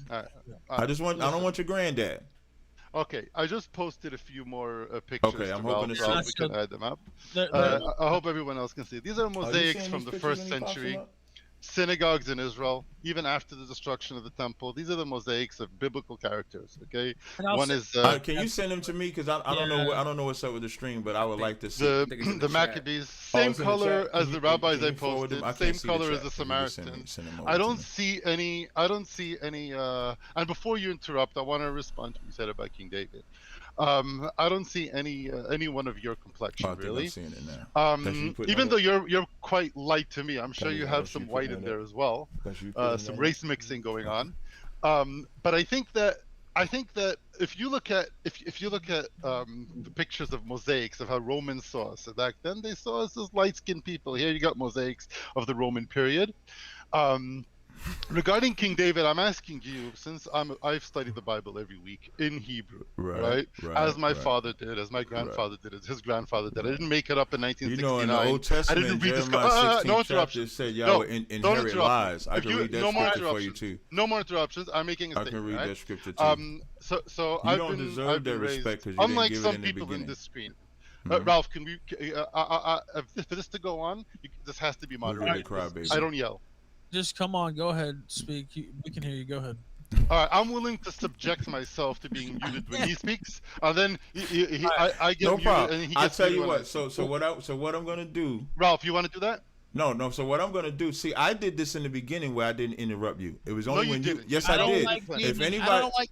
listen, No, listen, I this is want real. This only 5 gonna minutes. take Let 30 it be seconds. like a real I debate. will Give give us like you. 5 Listen, minute sections. I don't want I'll to do give this. you. I don't This have a problem. it becomes a pissing contest. No I don't problem. do I that. don't have a problem. I don't Just do for the this. record. Just for the record. And when you go back and I make watch myself this, some tea. you'll see in the Yeah. beginning, I didn't interrupt you either time. It was only when you kept interrupting me, I said, if you interrupt me again, I'm going to take it. This is how you want the dialogue. Now, you can't have it both ways. So now, if you want me to be quiet so you can be heard, I don't have a problem. But don't open your mouth when I talk. That's all. You have the floor. Ralph, is this going to be moderated? No, I'm not gonna say a word. Whether Ralph moderates or not, I'm not gonna say a word. Just don't open your mouth Yeah, but when I we talk. saw how that. Don't We saw how interrupt that me. worked. Okay, you know what? I'm gonna call every motherfucker for every interruption from now on. Okay, I'm gonna be a fucking asshole about it. Both you motherfuckers stop interrupting. You know what you're doing. And if you want me to be a fucking dick, yeah, we can do that. You're You acting don't like have fucking, to with me, Ralph. I'm quiet. He got it. yeah. So He is got that it. okay? Okay, Okay, so that's every okay time with me. you interrupt Judas, you did this last time, by the way. You interrupted Syrian Girl several times after you whined about Thank you. fucking interruptions. Thank you. And I'm gonna call you every fucking time you interrupt Okay. me. Okay, I'm good is with that. fair? I'm good with Okay, that. all right, All right. okay. Okay, let's do this. All right. I'm going to respond to several points. I sent pictures of Samaritans who never left the land. All right, as well as pictures of well-known rabbis who've left the land, same color. I also sent mosaics of how the Romans and how Jews saw themselves in the first century. I also have a Mishnah, which we're going to read together as well in a moment. I just want, before we start with the Mishnah, as a Jew who reads Hebrew and reads the Tanakh every week correctly in its original language, I don't need King James from England to come explain to me what my book says, right? You said that King David had a brownish complexion because the verse in Hebrew says Admoni. I'm sure that you know enough Hebrew to know that Admoni means reddish, right? It doesn't mean brown, okay? And it's traditionally meant to be red hair. Okay, he was unique in Judah. There were not many Judeans from the tribe of Judah had red hair. He had red hair. That's how we always understood it. Okay, similar to Esau. Esau had red hair as well, and that's where it comes from. It's nothing to do with brown skin color. Now, if we can share the Mishnah again, and I can show you how Jews in the first century, right, how we viewed ourselves. Color was discussed, and I have an English translation. Excuse me, and this also will answer your question why Moses' hand came out white. Okay. All right, now The which Mishnah. are we reading? I shared a screen. I just shared it again. It's called Safaria.org. It's a Mishnah. you're talking about. Hold on. First century. Now I have it. You're talking about the Hebrew and English text that I have pulled up. Yeah. Okay. Yeah. Well, which number I get? Oh, I guess it's just one. Number. It takes you straight to the page. Okay. Okay, I'll go ahead and read. Hey, what was the site that you said? I'll read it. I'll read Okay. it. I'll read it. Okay, It's in English. I'll narrate it because it needs explanation as well. It's someone we're talking about the very leprosy that Captain Tazaryach was mentioning. As well, Captain. By the way, this is what I'm sending right now. There it is. Okay, and we're talking about the spots that you get that makes you impure. That means that you need to leave the camp if you have these leprosy spots. So the Mishnah is talking about people's color. The bright spot of leprosy, right, in a German appears as dull white, and the dull white spot in Ethiopian appears as bright white. Rabbi Ishmael says, Rabbi Ishmael, rabbi, first century rabbi, he saw the second temple. Right? What does he say? The children of Israel, right? Bnei Israel, us. May I be atoned for them. It's a loving way of saying, oh, the people that I love so much are like boxwood. Okay, if you don't know what boxwood is, we can bring up a picture of boxwood. They make chess. The white wood in chessboard is boxwood. Neither black nor white, but of an intermediate shade. Okay, so he points out here that Jews, even though German and an Ethiopian can be Jews, because we're discussing leprosy in Germans and Ethiopians, white or black, right? What are we saying? We're saying that the children of Israel, the original ethnic group of Israel, are somewhere in the middle. We're brown. We're not black, not white. That's how we saw ourselves. And the pictures that I brought up, rabbis from the Middle East, rabbis from Europe, rabbis from Syria, we all look the same similar skin color. Few small differences from when converts joined us or when we were violated by our enemies. So that's my answer to you, Captain. All right. It does not mean and it doesn't mean that it's impossible for there to be Jewish communities of a darker color.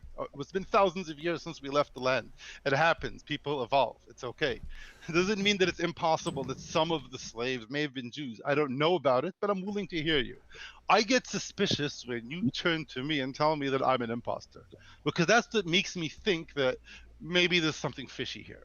All right, but I'm listening. All right, now let him go ahead and respond, Captain. My mic's on. I appreciate it. Uninterrupted response for everybody. That was good. All right, thank go you. ahead. Listen, Ralph, I'm fine. You know I'm fine. That's why I'm the champ. I'm good. It's, anyway. So, first, your listening skills are still terrible, because even though I brought up Ruddy, I actually corrected it when I said, even though that wasn't describing his complexion. If you actually paid attention, your wordplay is terrible. But being that you went into the word ruddy, this is the Zondervan Bible Dictionary, if everybody can see in here. It wasn't written by me or nobody from 1969. It was written by Merrill C. Tenney, general editor, or whoever that is. And when you look up the word ruddy, now, again, I said ruddy wasn't talking about David's skin. But even the red, if you look at a red cow, you know what color that red cow is? Brown. It's just a derivative of brown. So I was right when I said ruddy is a derivative of brown. So now ruddy in the Zondervan Bible Dictionary, page 733. Ruddy, a word used to refer to a red or fair complexion in contrast to the dark skin of the Hebrews. Why do I say that? There's a section in Israel called the African, what is it called? The African, when I was in Israel, I actually met the guy that was heading it. It's called the African Quarter, where he likes to make the claim that his people stayed in there. They also make the claim that they never left. Now, when you say you can change complexion, Eskimos are still brown skin, even though they're in the middle of Antarctica, probably get sun 2 hours out of the day. So just to correct you, I never said David was ruddy. If you actually listen to me, I said the ruddy wasn't describing his complexion, but you wanted to break that down. My response is, in Deuteronomy, the 28th chapter, like when we talk about laying claim, and I'm saying you're the imposter, and I'm saying we the Israelites. In Deuteronomy, the 28th chapter, can you explain how you fit the curses of that chapter? Ending with verse only 68. Only if you can read it in Hebrew for me. No. All right, now this is yeah, not. You got to read it in Hebrew. You claim to be Israelite. I want to hear you read Hebrew. No, I don't have That's to. the first test. No, I don't. no, I think I was proven enough when Ralph hit me up to actually do this debate. If you want to see me read Hebrew, you can go. You can go watch videos of Passovers where I sat up there and read. I believe Sinetta is still up there where I read the Hebrew. I haven't seen it. I don't have to prove again. Which verse the so-called white man. Show me the so-called white man. Show me the verse. The so-called white man. Show me the verse. Man, I'll explain to you. I'll explain to you how we. Since you asked the question, I just want to answer his question first, and then I'll respond to that question. A black man always has to prove himself to a white man. And I will not have to do that just because I'm destroying you this evening. So now I'm talking about Deuteronomy 28:15 through 68. You can pick one. So now, so let's start with Deuteronomy 28 and 68. Let's do that one. Oh, let's start with Deuteronomy 28. Let me bring up my old Deuteronomy, my Hebrew Deuteronomy. Yes. All right. Now, what you can do is you can 16? do your greatest impersonation of me and read it in Hebrew.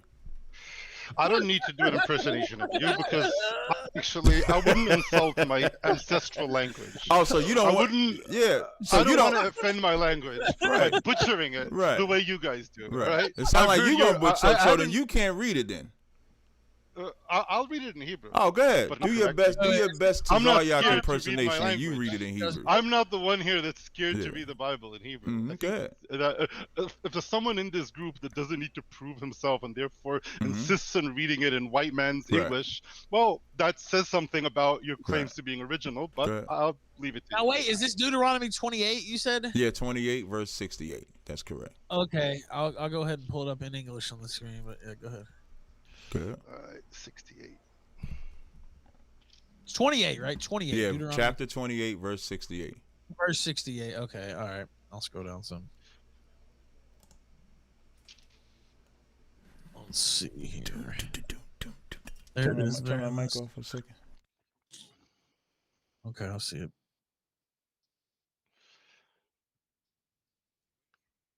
All right.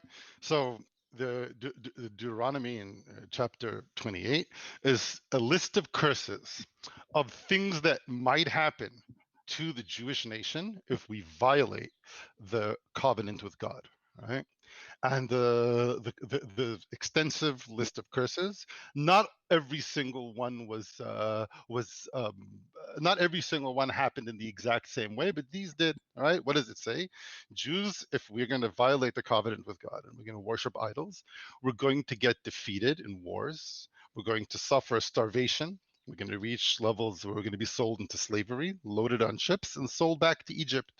All right, and our slavery. There'll be so many Jewish slaves that no one is going to buy it because there's going to be inflation of value of Jewish slaves, and that happens several times, both in the Old Testament as well as after the destruction of the temple.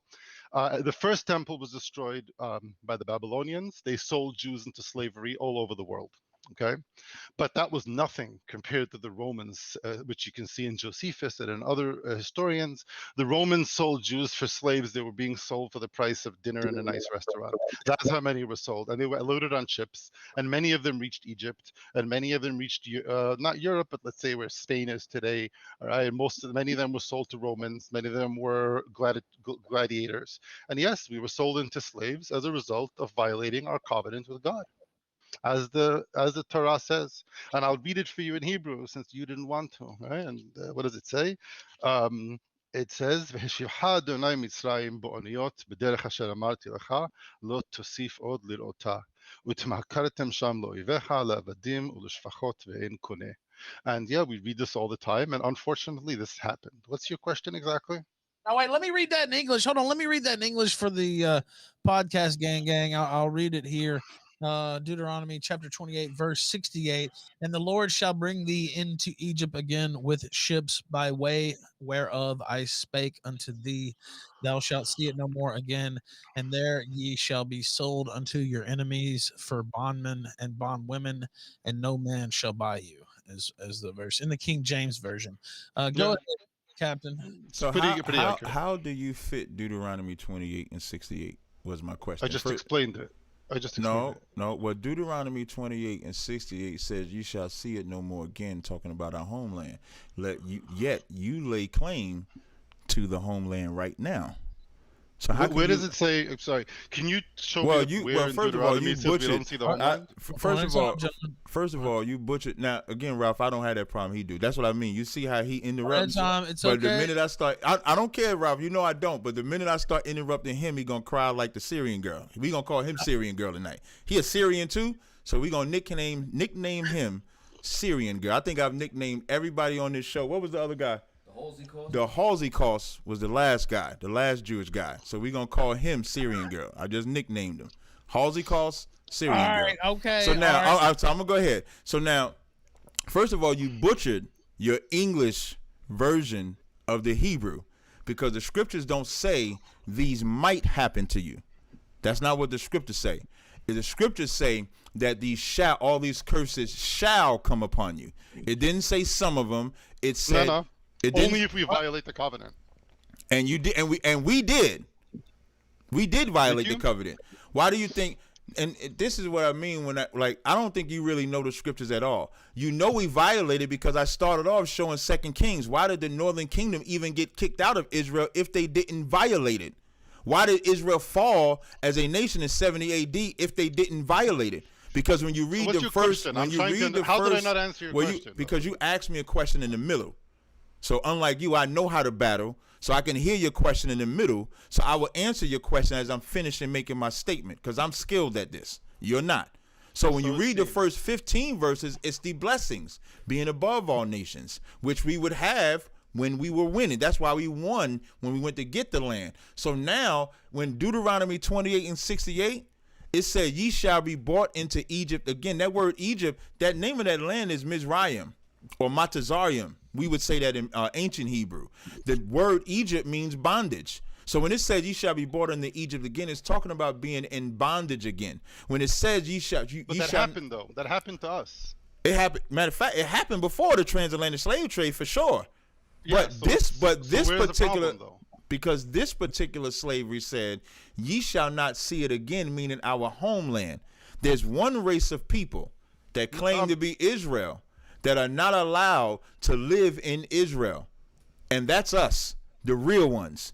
All the imposters, because Israel is not just that Israeli state. It's bigger than that. It's Palestine, it's Iran, parts of what they today call Egypt. All of that is really Israel. And you notice he don't even bring up the tribe. But let me finish. And say, you shall see it no more again. And it said, you shall be sold unto your enemies for bondmen and bondwomen. There's only one race of people that face this curse right here.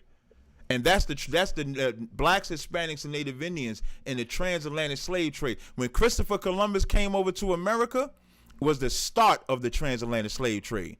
That was the start of this curse right here. And after he took the Native Indians, then he brought the blacks out of Africa and then brought them into slavery. And when it says no man shall buy you, meaning no one is going to redeem us from this, it would be the Most High.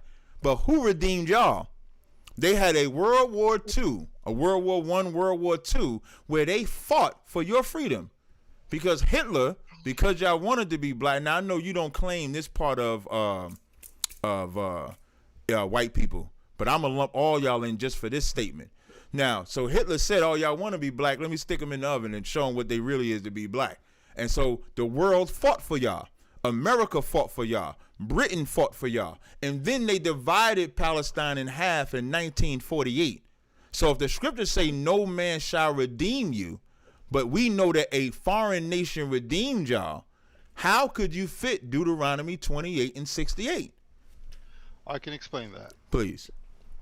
So, without any disrespect, you misquoted the verse in a few places, and it's obvious that you don't speak. You don't. I mean, you may be able to read Hebrew, and I appreciate that. If I could, before I let you go. Wait.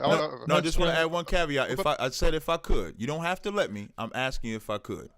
I'd like to finish my statement. No, it's going to go right along with this I'm not changing the subject of what you're talking about. I just want to add to it. I want you to show. I think it's only fair that we honor each other's time. That's okay, I'll let you do this. I'll let you interject, but make it short. Don't start at 20 it ain't minutes. even. It's just, all I want to do is when you answer the question, show how you went into that final captivity. No problem. I will. So, first of all, like if you look at the pasuk or verse, and it doesn't say that you won't go back to your land. It says the context is wrong. The prophecy is saying you're going to go back into slavery to Egypt in a way that you thought won't happen again. In the sense that you left Egypt as slaves, you're going to go. Some of you, whatever, if you're going to violate the covenant, are going to go back as slaves, and that has happened both in the destruction of the first and the second temple. It does nothing to do with this transatlantic slave trade. That may or may not have anything to do with it. But if you want to know when this prophecy was fulfilled, it was fulfilled during the destruction of the first and second temple, where most of the males and a large number of the females of the Judeans and Israelites were sold into captivity. And to Egypt, among other places, which were big purchasers of slaves. That's my answer to you. Now, you said, oh, but it says they're not going to see their land. This doesn't say that in the verse at all. What the verse says, Lotus iflir ota, you won't see slavery again. You thought that you're done with the trauma of slavery because we're a nation of redeemed slaves. You're going to go back to slavery. And it's a very traumatic curse that Moses is telling the people will happen to them if they sin. And that's exactly what happened. All right. So it's nothing to do with you guys. I apologize that we can't fit you into this. I think that's my response to that. And where did it happen? In the year 70 of the Common Era, we were sold into slavery. We were sold into slavery after that during the Bar Kokhba rebellions, and we were sold into slavery during the Babylonian destruction of the temple. All right. So as far as I'm concerned, I've satisfied your need for a place where we were sold into slavery sufficiently. And I'm pointing out again that you misread in typical white Gentile fashion. You misread the text by thinking that lot tosif od lit ota means you won't see the land again. It's not what it means. It means you won't see slavery again, right? Which that's all it means. But I'm hearing your response. But Captain, we're going to take calls too. Get in there. We're on Odyssey. We can do what we want. Go ahead, Captain Tazaryach. I appreciate it. You butchered the hell out of that verse. It don't say you shall not see this slavery again in Hebrew or English. It doesn't say that. It says thou shalt see it no more again. The whole reason you didn't explain. What should you not see again? What you won't see again is your land. That's why it says, thou shalt bring thee into Egypt again with ships by the way whereof I spake unto thee. Thou shalt see it no more again. This is the final. This is like, if you look at all the curses from verse 16 on down, this is the death blow to Israel. That's why you would have to show. This is the whitest reading of the verse that I've ever seen, bro. This the who reading? The who reading? Is so fucking white. You said such a white reading. White this is reading. The whitest reading. If this is how a white Gentile who never spoke Hebrew in his life, this was a white, never read the Bible in its original would interpret it. If this was a white, for you. If this was a white reading, I wouldn't fit this at all. This wouldn't say what it says. If this was a white reading, it wouldn't say you're gonna go into Egypt with ships, so that we would have a marker. Again, the Bible is the genetic marker for anybody laying claim. Take it off of you and I for a second. Anybody laying claim to be an Israelite, the Bible is our genetic marker. It's what greater do you mean than by genetic marker? I'm gonna explain. It's greater than history. It's greater than my word. It's greater than your word, because this is the word of the Lord. This is the one true living spiritual power that exists on the face of the planet. Nothing greater or anything like that. You won't get a better answer. Now, with that said, this is the death blow for the nation of Israel, meaning there was going to be a tragic event. Like, it's almost like we habitually broke God's law, and there was going to come a time where the Lord was going to get fed up with us habitually breaking it, and he would destroy us. And that's what this slavery was. And there's only one race of people that fits that. There's only one race of people. Excuse me. When I say one race, I'm being disingenuous to my people. The blacks, Hispanics, and Native Indians today are the only people that fit not only this curse, but the curses that predate it. So when it says, by the way whereof I spake unto thee, why isn't this the sale of matter of Judeans fact, into slavery as a matter of fact, say again? Why isn't it enough to say that the Jews or Israelites that were captured by Rome and Babylon and sold into slavery, that also was a fulfillment of the prophecy? Why does the fulfillment of the prophecy only apply rewind it just to a second. Africans being sold into slavery, rewind it yeah. just a second what you just said. Say that one more time. I said, the fact that the Israelites during the first 70, the year 70 of the Common Era, and the Israelites during the Babylonian captivity were sold into slavery. Why is that not sufficient for you? Okay, I'll as answer a that. Fulfillment of the prophecy. Okay, I got you. I'll answer that. Because y'all was redeemed by man. This just said, no man shall buy you. That buy you is redeemed.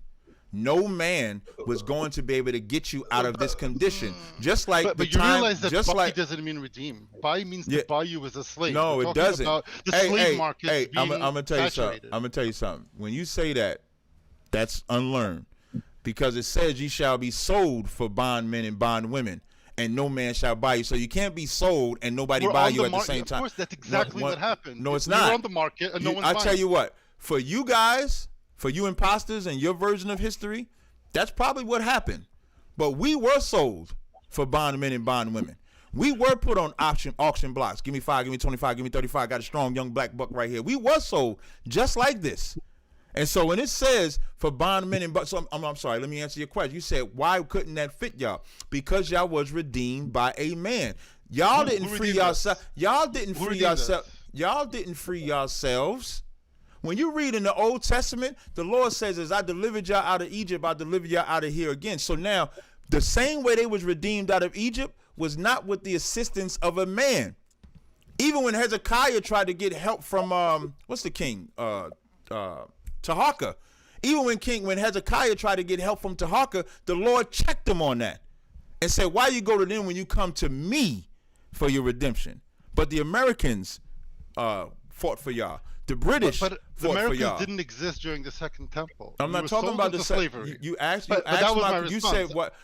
I got your response. You said, why wasn't that good enough? This is why I said your battling skills is terrible. You need to learn to listen. Don't make this personal. Don't make this personal. I'm not making it personal. I'm trying to help you. All I'm trying to do. Here's what I'm trying to do, young man. All I'm trying to do is help you. I'm trying to help you battle. And the way that you battle is you pay attention to what your opponent is saying. So you asked me, why isn't that good enough? And I said, because you were redeemed. I said you were redeemed by a man, and this says Which man redeemed us? Which man redeemed us? The British, Second Temple period, Jews are in slavery. Who redeemed us? Are you in the land of Israel right now? But we're not talking about now. We're talking about our period of slavery. Okay, this doesn't make sense to you what I'm saying. So I'm going to try to dumb it down for kindergartens, right? Please try. Yeah. No problem. Let's say if what you say about your people, I'm going to take it off of me being an Israelite. I'm going to make you the Israelite for a change. So now, let's say your people were enslaved in 2nd century AD, right? Yeah. And then now you're in Israel right now, right? Yeah. The scriptures say the Lord would do that. The Lord would reestablish the tribes of Israel. Oh, okay. I can explain that. Yeah. So stop. The scripture did not say another nation would do it, because then you're going to give that nation the credit. Like, you can't even take the credit for the state of Israel right now. You have to give it to who funds you. The Americans take credit for y'all. They fund y'all at $3.4 billion a year. They're the reason your military is so great. The British fund y'all. The Lord don't fund y'all. The Lord don't watch over y'all. The Lord is the reason why there's chaos in the Middle East. The Lord don't fund y'all at all. Right. He's saying that it's cursed land, basically, over there. Yeah, that's exactly what I'm saying. Okay, so I can respond to those whenever you're ready. And then, I'm sorry. Let him get in. Okay, go ahead. No problem. No, you can whenever you're done. I don't have to get in. Go ahead. All right, so let me ask you a question. You believe in God, right? Absolutely. All right. If you get sick, God forbid, right? Your daughter, let's say, is not feeling well, and you go and you're really worried about her health, right?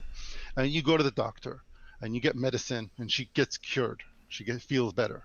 Are you going to say that your doctor did it, or are you going to say that the Lord healed your daughter? Depending on the condition, I always give credit to the Most High, especially in healing or anything like that. That's correct. Mm-hmm. Thank you. All right. Mm-hmm. If you had a neighborhood fight with some people who are trying to hurt you, and the odds are stacked against you, right? And you come out on top and you win. Captain, you hear me? You with me, Captain? Yeah, I'm with you. If odds are stacked against you and you win a war, are you going to say that you won, or are you going to say that God delivered your enemies into your hands? Say that one more time. I'm sorry. Let me know when you're available. No, go ahead. I'm listening right now. I didn't want to interrupt you, so I had to turn my mic off. But go ahead. Shut up. If you have a conflict, bro, I'm listening. Go ahead. All right. If you have a conflict, a war with someone, and the odds are stacked against you, you're outnumbered 10-1, and you win anyway, right? Would you say that you won because you have strong muscles and good weapons, or are you going to say that the Lord delivered your enemies into your hands? Which one would you choose? I'm always going to say the Lord delivered me from my enemies. Thank you. So would we. That's what we say all the time. Regarding the creation of Israel, we were outnumbered 10-1. The United States voted against. At the beginning, they were against. They didn't support us financially. There was an arms embargo. All the weapons we got to fight off the Arabs that outnumbered us 10-1, we we stole, borrowed. Jews from all over the world invested money, training, and effort into the new military of Israel.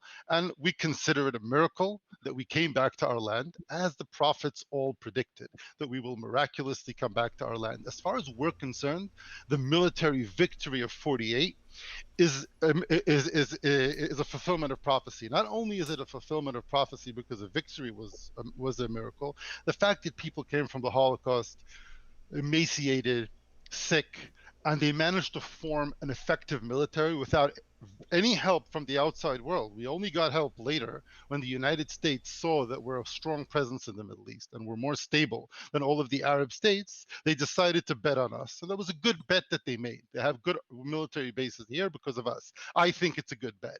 But they chose us because we were strong. We're not strong because they chose us. That's the answer. And we definitely see it as a miracle from God.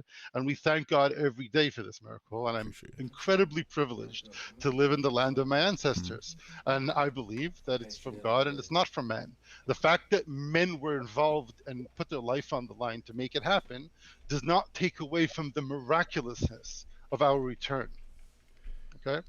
Okay, so now I'm going to respond with scriptures, because I think that's the only thing you can respond with. So you made a statement, all of them coming to help you. You know who gets the credit for that? The Americans. God.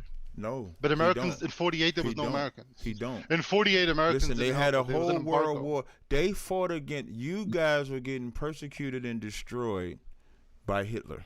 All of y'all. But that has nothing to do with World War II. They didn't stop the killing of Jews. The Jews were being killed until the last months of the war.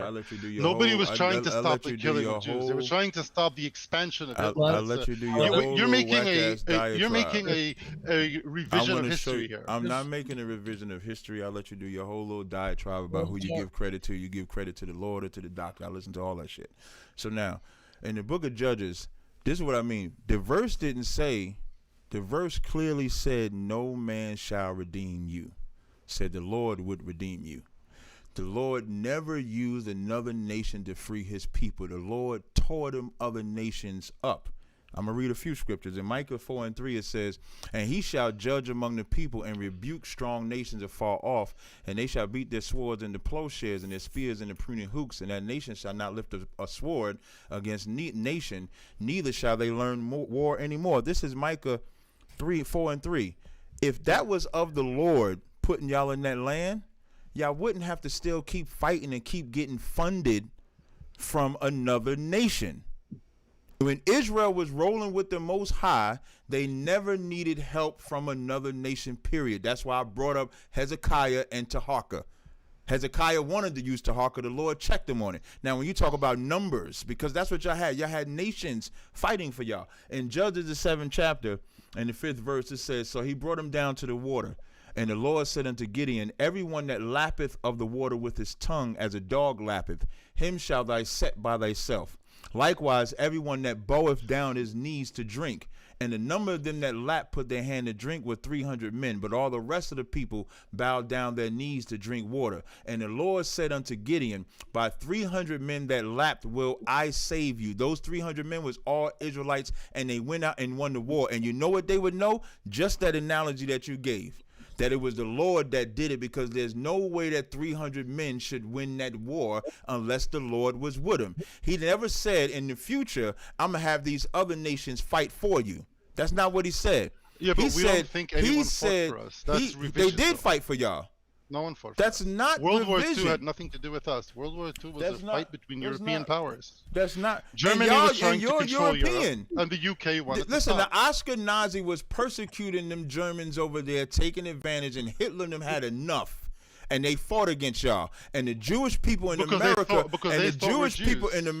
they were sick and tired of Jews, right? They weren't sick and tired of y'all.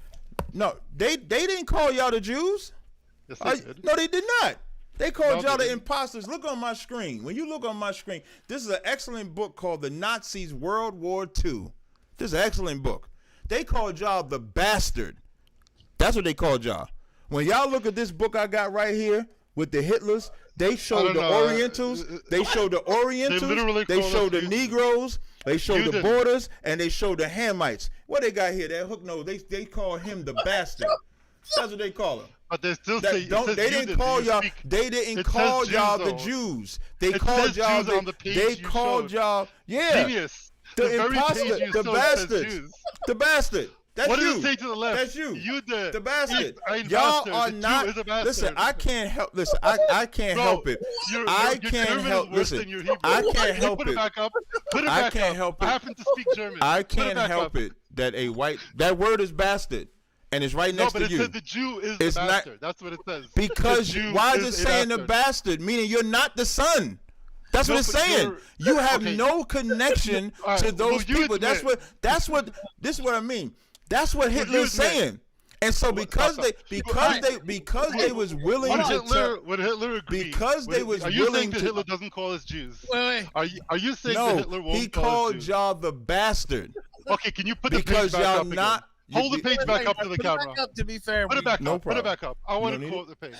All right, anyone over here who speaks German, all right, is welcome to take a good look at the page. All Please you put up got to the same do is page, look not a at different one. the same page.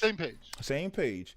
Jude et in bastard. That's what it says. Jude I know Ralph loves. I know Ralph loves this Jew. page right here. So I know Ralph Jew loves or are this. we not the Jew? No, because if you were the Jew, he wouldn't call you a bastard. By the way, the camera went out. I can't. The camera went out. He's saying the Jew is a bastard. Right that's what he's saying. Right, He's I know. calling us Listen. Oh, you know now. Wait, hold on. Wait. Let's go on. Just let me finish uninterrupted for a second. I know that it says the Jew is the bastard. The reason why he's calling you the bastard is because he's saying you don't have no connection to us, the people above. The Negro above. I'm not interpreting it. There's no reason to call him a bastard. Listen, the scriptures say a bastard shall dwell in Ashdod. A bastard is someone that's not on there.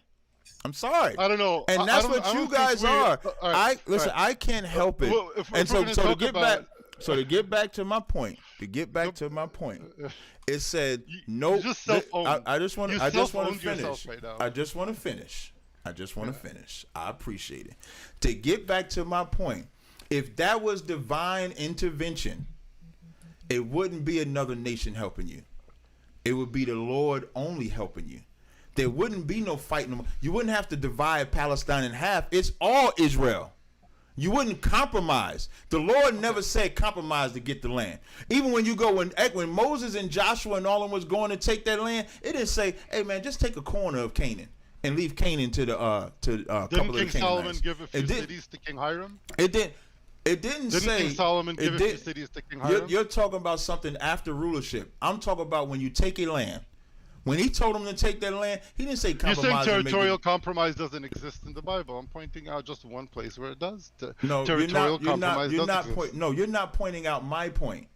What you like to do, and maybe this because you're used to debating women, what you like to do is throw people off with the sidebar. Because I know how to battle, I know how to stay right in focus. So if that was divine, and let me tell you something, if that was divine, Palestine would not have been divided in half. Y'all would have took all of Palestine and the rest of Israel. Then you could tell me the Lord did it.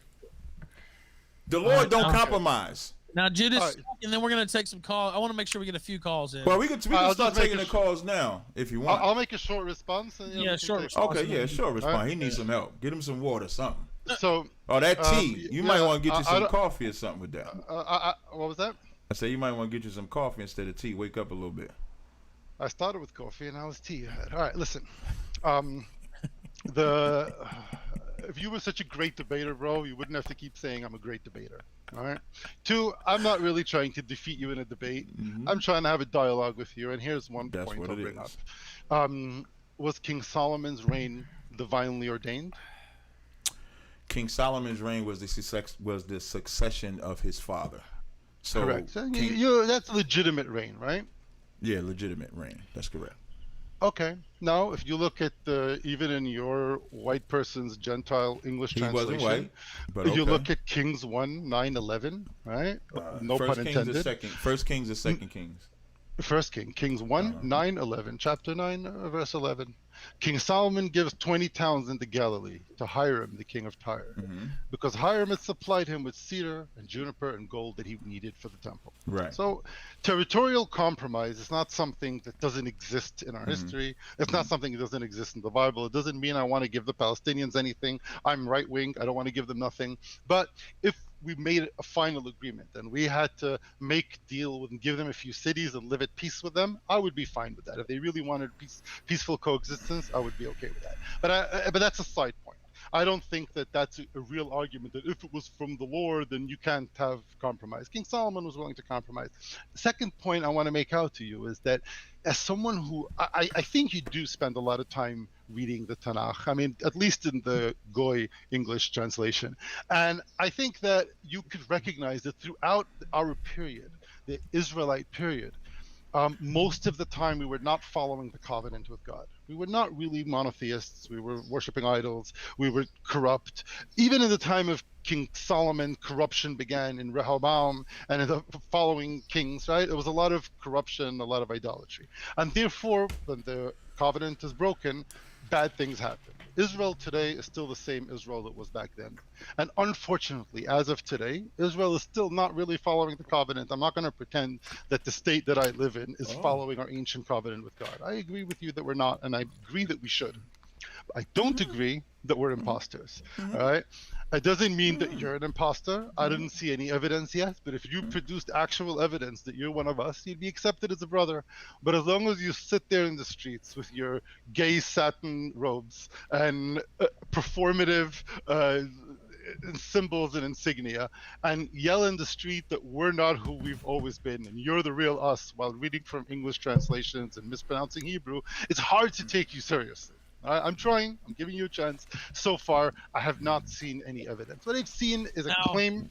Yeah, a claim made by you guys. You need an identity. You've chosen our nation. You're not the first group of people to choose the Jews as an adopted identity and then to claim that we're the fake Jews. It's unfortunate. It is what it is. And I'm yet to be convinced. You know? All right, now let me. I got a couple questions. Then we're gonna take calls. I'm listening. I'm getting more. I was told to ask this: who is Esau, and what will happen to them? For both of you, I was told.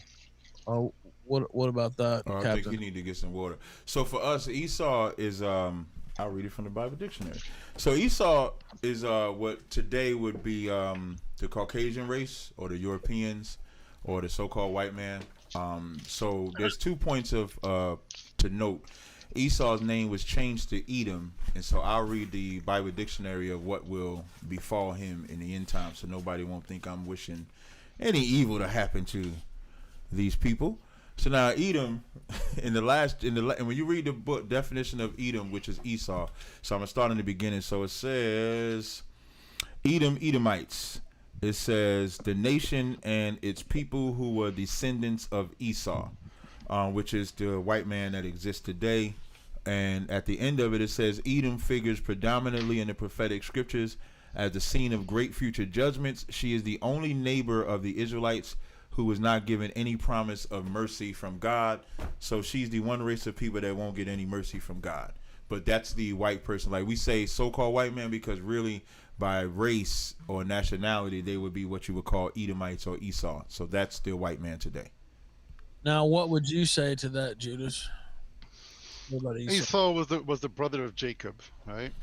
I don't think it's white. I don't think it's genetically the white man. I think that the white man is the Europeans, and Esau were basically our cousins. So they looked sort of like us, the Idumeans. Were Esau. Some Arabs are probably descended from Esau. The prophecy of the downfall of Esau, as far as I'm concerned, has already been fulfilled in the Second Temple when the kings, the Hasmonean kings, conquered Edom and enslaved some of them and converted most of them to Judaism. In fact, King Herod was an Edomite, right? Idumean. It's literally an Edomite. Today, I know that some Jews, as well as many of you guys, try to transpose the concept of Esau as an idea onto the Catholics or onto white people or onto Romans. I don't buy into any of that. I'm a practical guy. I don't need to recreate ancient biblical curses and transpose it into new people. As far as I'm concerned, the prophecy of Esau being defeated and subdued has already happened, and now we're in the age of Israel in the Middle East. We're the superpower of the Middle East, and Esau is nowhere to be found. They've been subdued. All right, now I also have this. Now there's a verse here. Ask who this verse is describing. I'll start with you, Captain. I'm going to read the New International Version because it's just Okay. They said, "For the Lord your God will bless you as He has promised, and you will lend to many nations, but will borrow from none." What verse is that? This is Deuteronomy 28. chapter 15, verse 6. Oh, Deuteronomy 28, verse what? No, chapter 15, verse 6. 15, verse 6. It says, "For the Lord thy God." Yeah, for the Chapter Lord. what? Which chapter what? Chapter 15, verse 6. Which book? Deuteronomy. No, it says, "And the Lord thy God blesseth thee as he promised thee, and thou shalt lend unto many nations, but thou shalt not borrow, and thou shalt reign over many nations, but they shall not reign over thee." What this is talking about is when Israel, in Deuteronomy the 28th chapter, or even in this chapter, what this is simply just saying is that when we're in our state of power, we'll be the ones that's helping other nations, I guess, build themselves primarily through the law. Like a precept for this would be like Isaiah 2:1 when it says, "Many nations shall come up and say, let's worship the Lord." And then the latter part when it says, "And they shall reign over many nations, but they shall not reign over thee." That's us having a ruling authority. Like there is no nation that we would report to. Every nation will report to us. It's about having dominance and being above all nations. That's what it's talking about. All right, now what about you, Judas? I actually don't disagree. That's pretty much what the prophecy is saying. That's the one verse that Captain Tazaryach got correct. Wow, we just had an area of agreement. All right, let's take some callers. I didn't expect that. I didn't see that coming. I'm kind of. When he's right, yeah. I've been right all night. By the way, I brought in that guy, and he's got his TV on or something. Yeah, I heard the music in the background. You gotta tell him to mute it. Yeah, I don't know what he's doing. I don't know what he's got going on. He's got to go though. Walrus, go ahead. You're on the kill stream, sir. Oh, you know what? I know what it was. That was my fault. I'll bring him back in a second. They couldn't hear me because I was muted in Discord. Go ahead, Walrus. Sir, hello. Yes, hello. Speak. Yeah, sorry. I was having trouble between the stream and everything that's going on. I hope you're doing well, Ralph. I am. What do you got for these guys? So I've heard a lot of discussion about who are and are not the real Jews. And I have a quick question for you. Judas Maccabeus, my question for you is this. The Pharisees offered Christ unto his and said that his blood would be upon them and upon their children. Why is there any discussion of who is saved by their blood when it is offered that one is saved by their faith through Jesus Christ, who is the Messiah, who died, was crucified, and rose from the dead to the glory of God our King? Maccabeus. Can you summarize the question? Because I'm not sure I understood you correctly. I don't want to answer the wrong question. Can you repeat that? My answer to you, my question to you is this: I'm a Christian. We couldn't tell.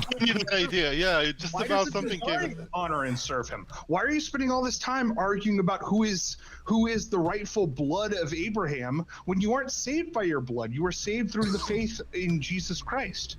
So I really appreciate that question. I really appreciate the question, and it would take me. I can answer the question, but it'll take a couple of minutes, and I don't know if Ralph wants to give me a few minutes for this one question. Sure. Ralph. Yeah. All right. Okay. So what's your name again, sir? Walrus Aurelius, sir. Loris Aurelius. Okay. So I'm going to introduce you, and this is something that maybe even the captain might agree with, to our pre-Christian notion of the Messiah and of faith. And if you understood how we viewed faith and how we viewed Messiah, you would understand why we reject Jesus Christ as a Messiah. Okay? And it doesn't mean that we're right, but I'm showing you how we view it. I don't reject Christ. No, but as a Messiah, you think he was the Messiah? Yeah, he was. That's the king of Israel right now. Yeah. Oh, okay. Then I disagree with all of you again.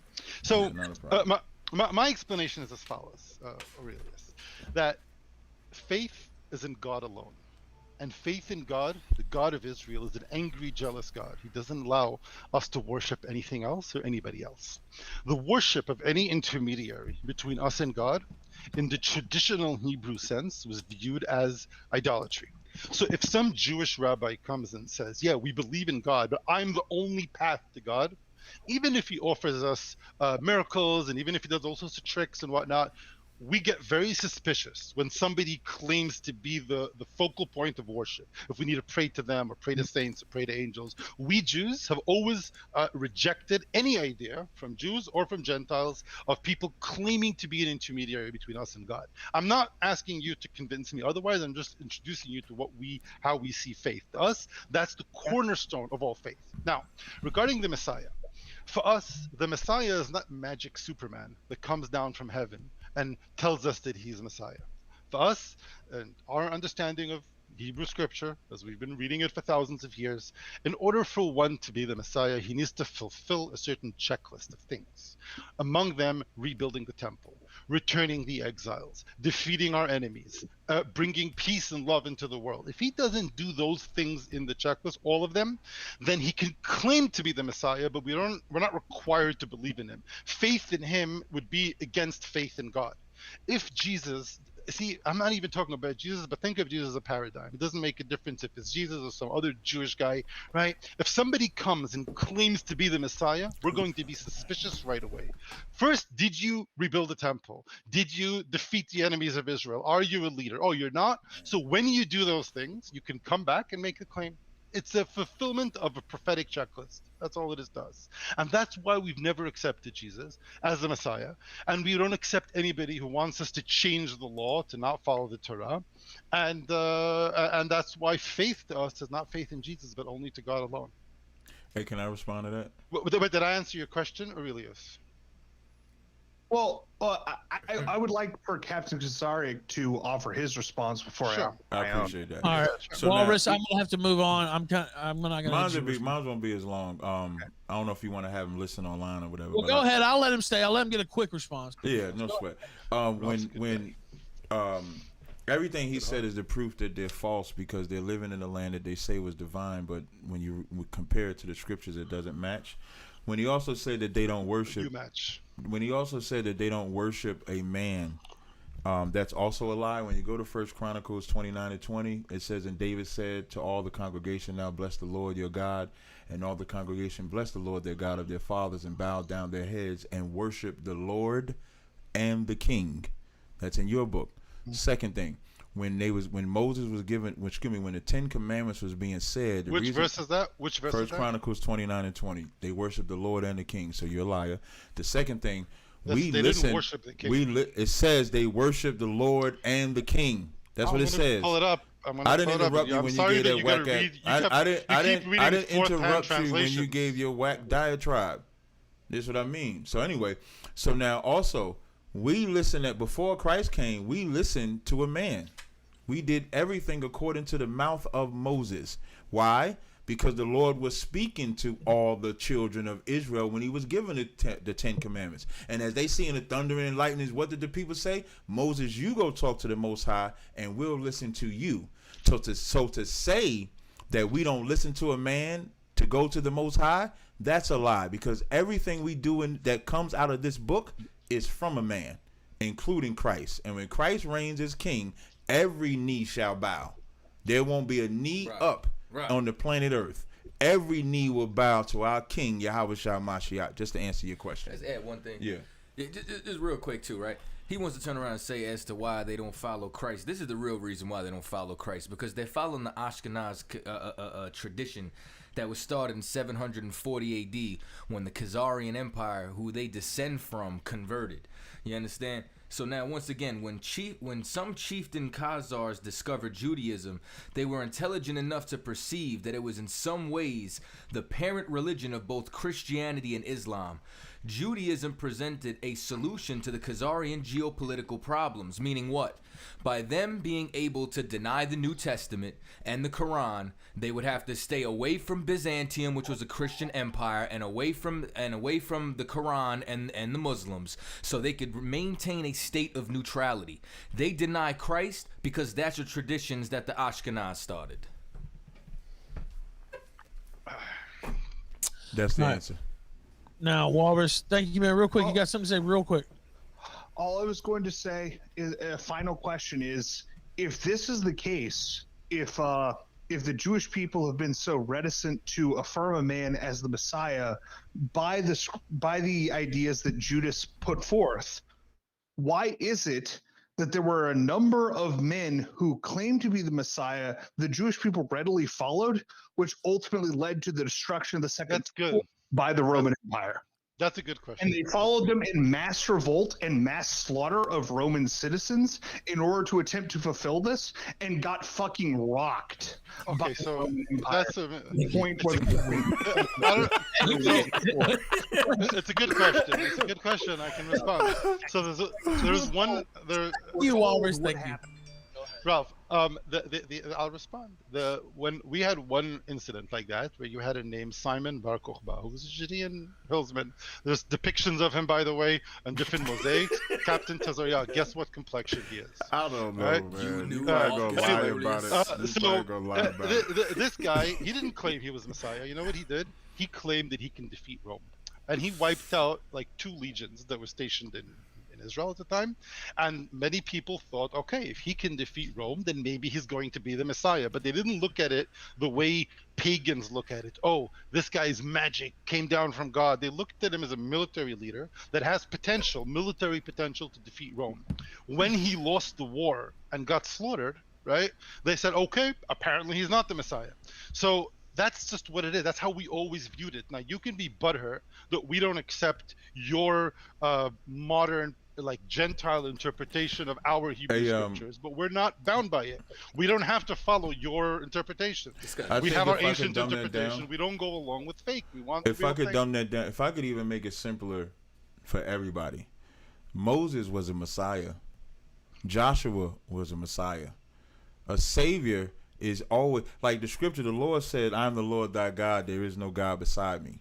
Part of the reason why this guy on the Judas, whatever his name is, the reason why he feels that way is because when people think of Jesus Christ, they think of the lies that the Roman Catholic Church teaches. They teach that he's God. They teach that Immaculate Conception, that Joseph didn't have sex with Mary when Joseph did have sex with Mary. So I can understand why he ignorantly believes the way that he does. But Moses saved Israel. In the book of Obadiah, it says, and Savior shall come upon the Mount of Zion to judge the Mount of Esau. So a Savior, which is what Messiah is, Messiah, Savior, anointed. What does Messiah mean? Anointed, right? That's what I just said. Anybody who's anointed is Messiah for that term, but not the prophesized Messiah. No, what the point that I'm trying to make is that the Lord in Obadiah 1 and 21 says, and Savior shall come. Christ being a Savior, the Savior. But it's not uncommon because Moses was a Savior too. When Moses parted that Red Sea, and to say you don't follow a man, everything you do is from his mouth. You didn't get it from God. You got it from Moses. We were present at the revelation. No, you wasn't. You wasn't present because I'm sorry. Let me correct myself. Wait. Let me correct myself. You was present for the first. You could do that a lot. No problem.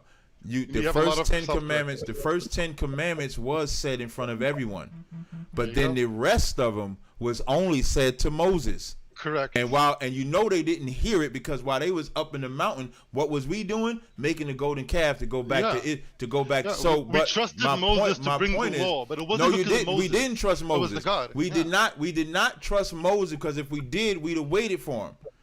You are not them people. That's why you don't even know how to talk. Because if you knew how to talk, you would know we did not trust Moses. Because in the story, Moses was up there so long, we said we don't know what happened to Moses. Let's build this calf and go back to Egypt. That's what they said. Was that us or was that you? That was us. You built that is not you. So you That's didn't my accept ancestors.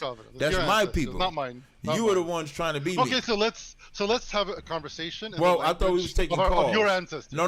I was responding to the conversation of the caller. I believe Ralph has calls on. I don't already smacked you up. We can take calls now. I challenge you any day to have a conversation with me in our ancient. We can always come back. To be Hebrew. We can well.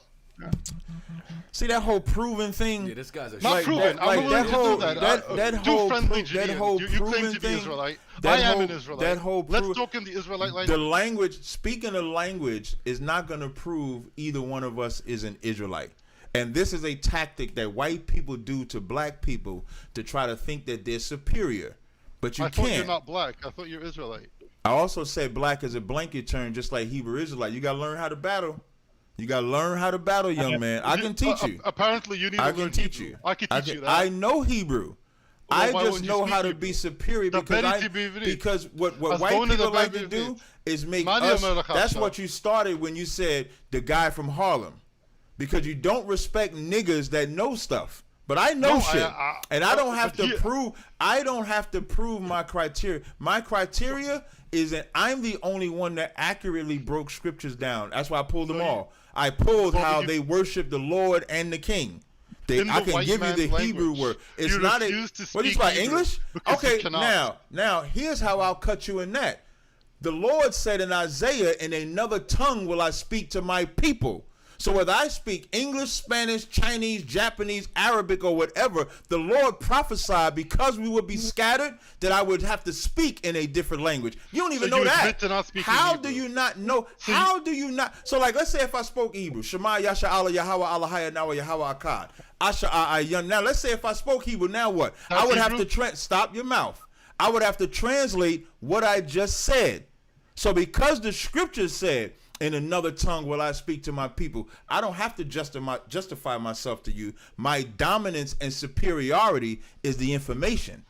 That's my dominance and superiority on this call. It's just very ironic that you filter it all through the white man's language and you're scared to speak. All right, what language are you talking right now? I don't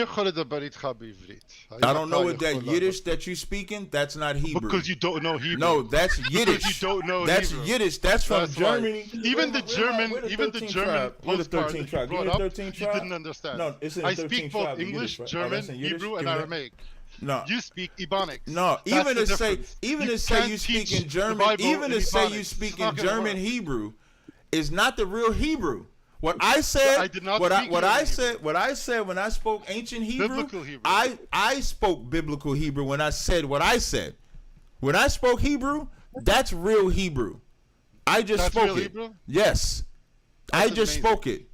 When I gave the Hebrew credo, when I said the beginning of Psalms 121, that's real Hebrew. You just did some, you might as well say gefilte fish or whatever that bull crap is. When you read, and I get that from this book here. Y'all got that from Russia, from Poland. Like your language, that's why I remember that white woman, Helen Thomas. That woman was in office since the 20s or something like that. And when she told y'all to go back home, back to Poland and Russia, they fired her because everybody know y'all the imposters, that you're not the real Jew. Now we can take some more calls, Ralph. I ain't got much more time.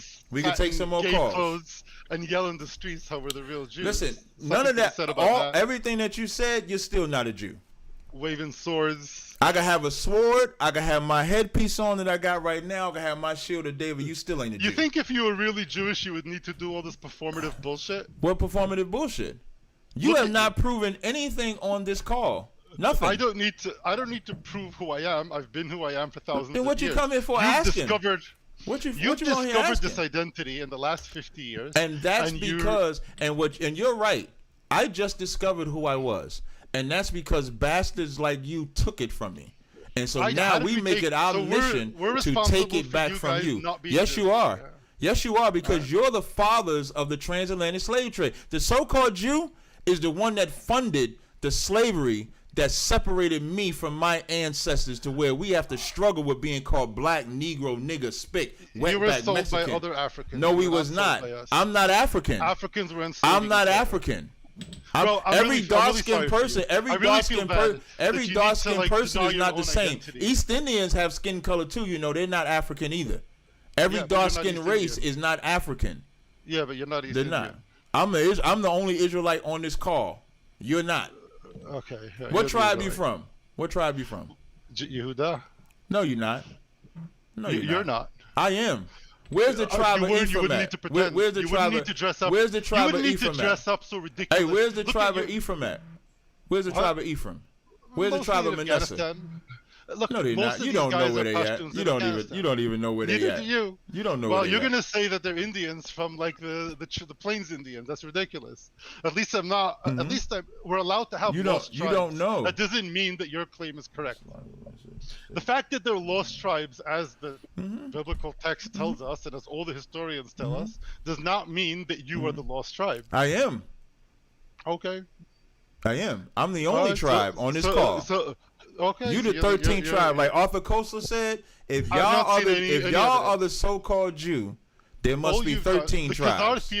the Khazar theory has been debunked like 10 years ago. The Khazar There's genetic theory studies is that prove legit. that it doesn't exist. Genetic. Secondly, So you want us one to has trust been the white? debunked. So the white man is the devil, but he gonna get the DNA right.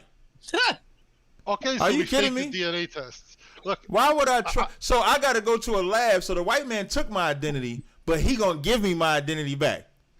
That's an oxymoron right there. you have He took my identity from me. Pictures of Jews going back 2,000 Pictures. years. You ever And they heard of the look like me. Renaissance They don't era? look like They do you. not look like you We at all. posted it in the group. They I- don't look We like have you. the Showed Hukok pictures of your painting. grandfather. That's what you No, showed. I showed mosaics. No. Ralph, did you pull up the pictures of the Did. mosaics? I did. I pull would up probably have pictures to. I would have of to. the- I would probably have to see them again because we Mosaics, do know the first white. century. We do know Yeah. as I've read, the Jewish man in the educational system manipulated it all. Nobody even knows that the Jewish people, unless you really go into history, nobody even knows that the Jewish man is the one that funded the transatlantic slave trade. That's how insurance companies started. The Jewish man is the true devil on the face of the planet Earth, and that's where you come from. We can take the next caller now.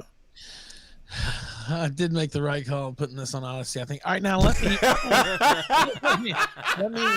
read these. You did, Ralph. You sure did. K. Max McDonald says, for both, do you accept Judaism as both an ethnicity and a religion, or do you feel it is one more or the other? And then it says, what determines being Jewish to you? DNA, just faith and beliefs. I'll start with you, Judas, and then I'll let you get in there, Captain. No, Go sure. ahead. The question is Judaism a faith or ethnicity? Judaism is a covenant between a group of people and God. Okay, anybody who subscribes to that covenant can join. There's a little ceremony you got to do, and then you join. Or if you're born into it, you don't need to do the ceremony, but you're still required to follow the laws. All right, that's how I see Judaism. Give me that same page when they converted. So anyone can. It's a covenant between a nation, an actual ethnic group, and God. But we accept others who want to join us sincerely if they're willing to follow the rules. About like Yahweh on the mount when he checked the movies. So it's a bit of both. So Judaism is a religion just like Couldn't stay up one night. Christianity For your and brother. Islam is a religion. I wouldn't have said that. In 640 AD is when they converted to Judaism and made that a belief system.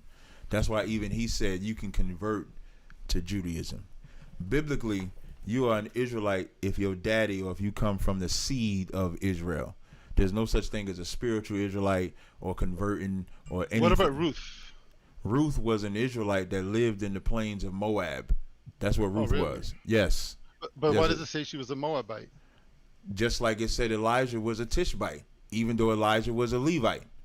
Elijah was an Israelite from the tribe of Levi, but they called him a Tishbite because that's the land that he lived in. No But different Ruth, than it's not- it Uriah. can't be applied No to Ruth. different than Uriah the Hittite. No different than when you go in the book of Acts with Paul. Paul Uriah was, was an actual Hittite, though. no, he was not. Just like when you He go was. into the book of Acts with Paul, Paul was a Roman, but he also was an Israelite from the tribe of Benjamin. You can live in another land and be called by that city. We do it today. They call them New Yorkians. They call them Chicagoan. They call them all of them. They call them by the land that they're living in. That girl, that actress. Ruth is pretty clear. That actress. That she what's was the a actress Moabite that played with woman Will from Smith? Moab and not Jew. I think the that actress that played you're with? reading as a tortured reading. No, Moab. I'm not. It's pretty obvious that she's from Moab. Nobody wanted to accept her for that reason. Example. She faced discrimination. I got you. You know? Why did she face discrimination? Because she was a Moabite. She didn't face discrimination. That's not what it was about. What she They faced didn't was wanna Boaz. lose their- yeah. Boaz wanted to marry her, doing the law of a brother. The fact that Charlize Theron is called a South African, even though she's a white woman. So living in the land that you're in does not make you the people of that land. Chinese people in Africa are still Chinese. Chinese people in America are still Chinese. You don't call them, even if you call them American, they still Chinese. So Ruth was an Israelite. So Moabite in Israel is still Was a Moabite. Elijah an Israelite? Of course he was an Israelite. Show me the verse that says he's an Israelite. What do you mean, show me the verse? He Show was me a the prophet verse from the that tribe says of he's an Levi. Israelite. Show me the verse. Elijah was one of the prophets. We Show only me have the Israelite verse that prophets. says he's an Israelite. Okay, listen. Your level of biblical So knowledge correct is me. really, really So show me insulting. the verse. I show don't me need to. Show me the verse that Moses. Now was here's like. why I That's say that. ridiculous. Here's why I say that. When you read the verses, I know Elijah was an Israelite, just so everybody can understand. But every time it mentions But Elijah, you don't know that you're not an Israelite. every time it mentions Elijah, it says Elijah the Tishbite. 1 Kings 17:1. Why is it even calling him a Tishbite if he's an Israelite? Because you could be called by the land that you come from. You can be called a Bethlehemite. David was called a Bethlehemite. So being called by the land that you're from don't mean you're of that land. It just means that Caleb was called a Kenzanite, even though he was an Israelite. But when you go up Caleb, it says Caleb the Kenzanite. But he was an Israelite, rode with Joshua, spied out the these enemies. are all Jewish cities. These are all Jewish cities, though. Kenzanite is not a Jewish city. Stop. So now they was coming out of Egypt. Caleb literally conquered it. That's why he was given that name. He was called the Kenzan. Bro, I was about to call your brother. About to make a mistake. You do not know what you're talking about at all.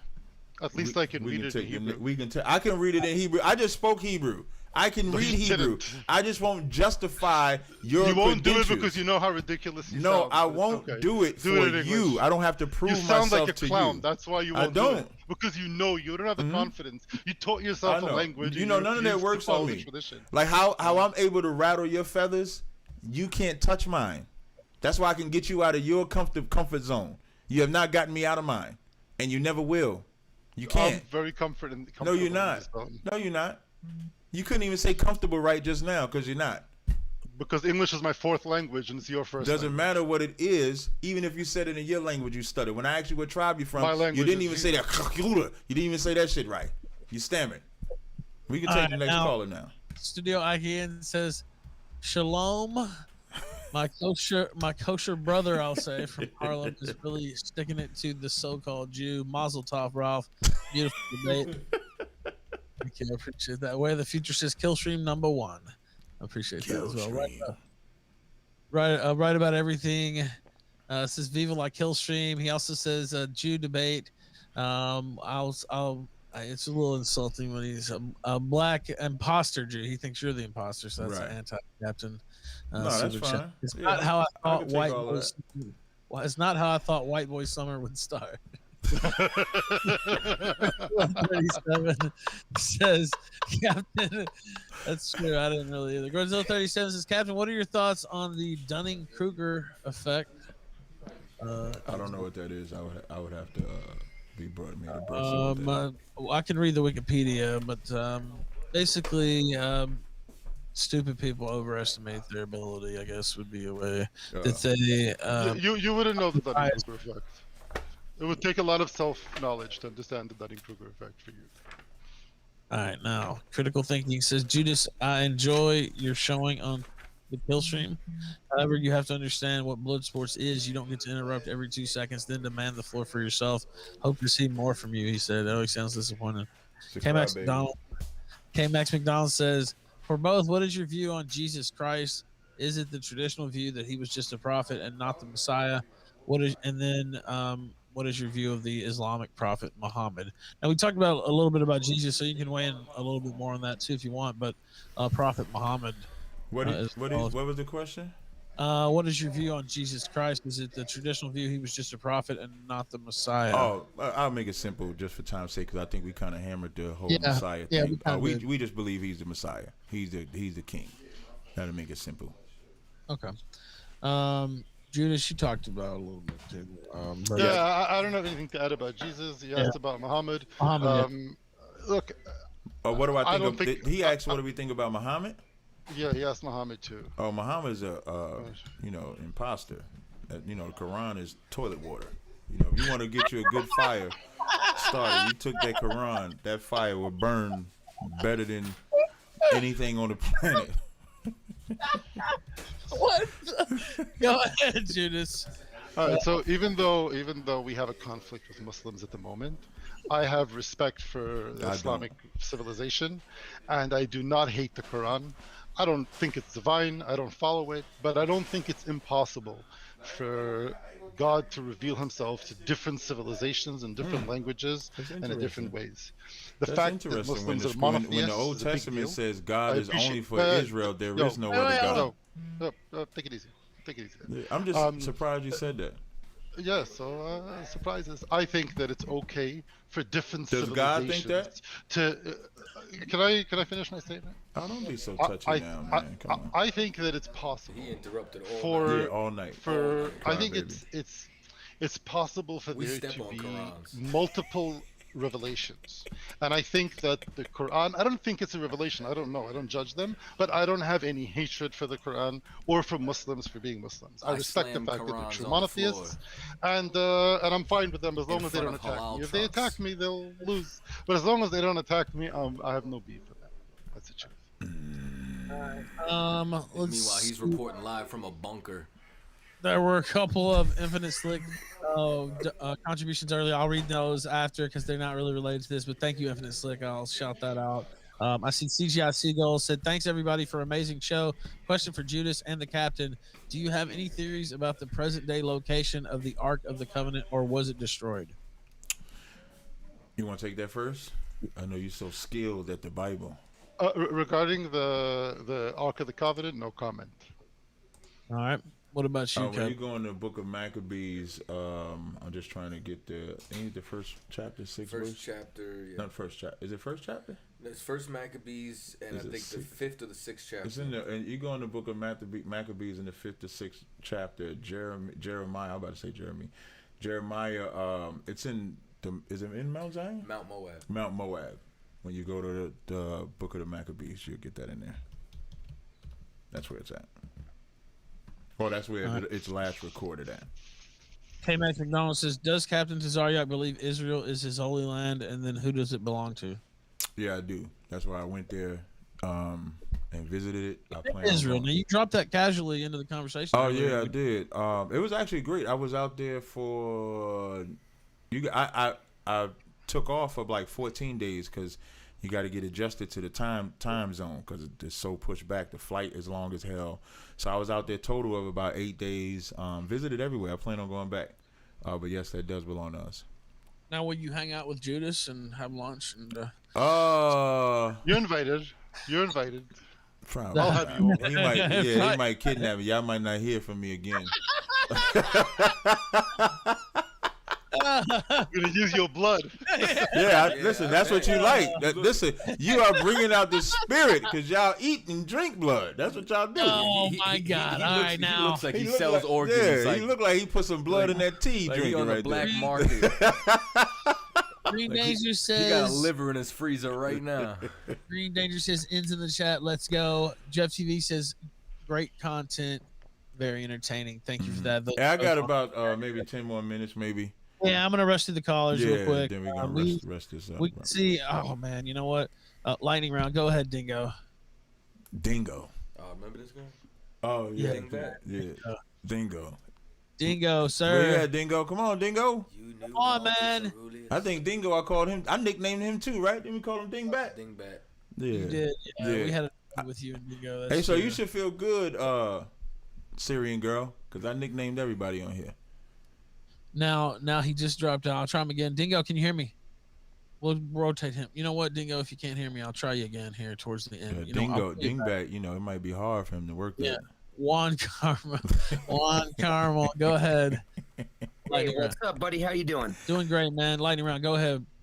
Lightning round. So, I wanted to mention something here. So I'm planning on taking a trip to Tibet sometime in the near future. And I know Sudan's in Bhutan, but did you know they do sky burials in Tibet? They're fucking fantastic. Is that true? I hope you die when you jump out of the plane there. That'd be cool. Wow. Sudan, go ahead. Lightning round. That was savage. Mm-hmm. Sudan, you there? Oh, we can't hear you. Oh man, the college are completely dropping the ball. Even the trolls suck. Holy shit. Hank Scorpio, go ahead.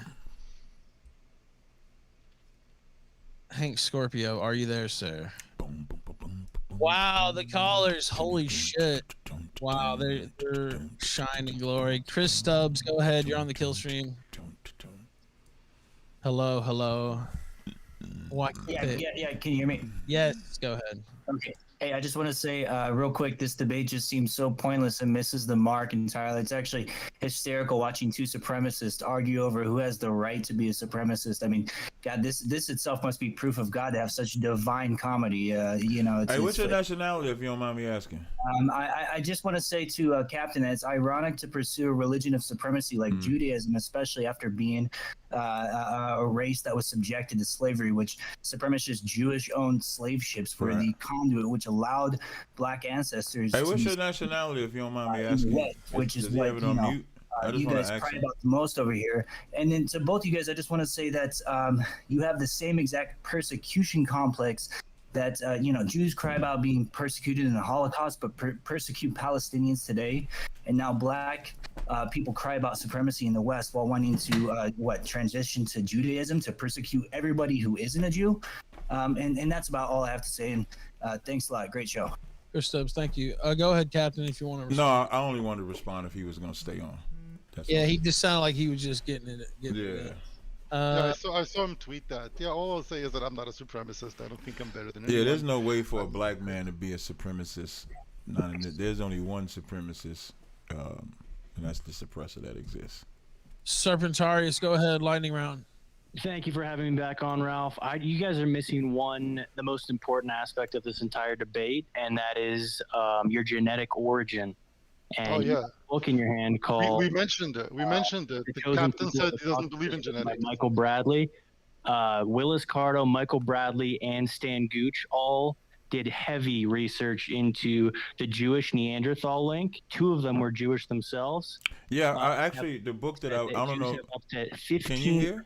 DNA. Wait. Hold on, stop. Serpentarius, hold on. What were you saying, Captain? The books, I've been reading Milton Bradley's books tonight, if you was listening. Michael Bradley, but you didn't bring up the genetic link to Neanderthal. And one of the greatest tricks these people have played on us is that they call Europeans Caucasians. You call Europeans Caucasians. Europeans have up to 4% Neanderthal DNA.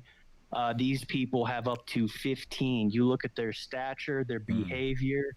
So now, but the DNA portion, larger skull, so they have a higher IQ than us. Higher IQ than you.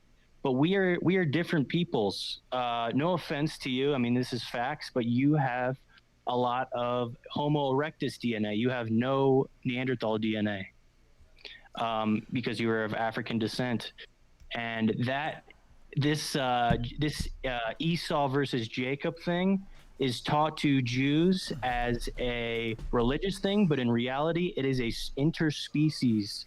The Cro-Magnon wiped out the Neanderthal with the domestication of wolves and dogs and absolutely decimated most of them. And Ralph, what is he talking about? Essentially ultimate revenge upon the Cro-Magnon for what they've done, the persecution of Jews in Europe. All right. And what we see, okay. I just want to end on one last thing. Is that okay, Ralph? Very quickly. This is not lightning call. Go ahead.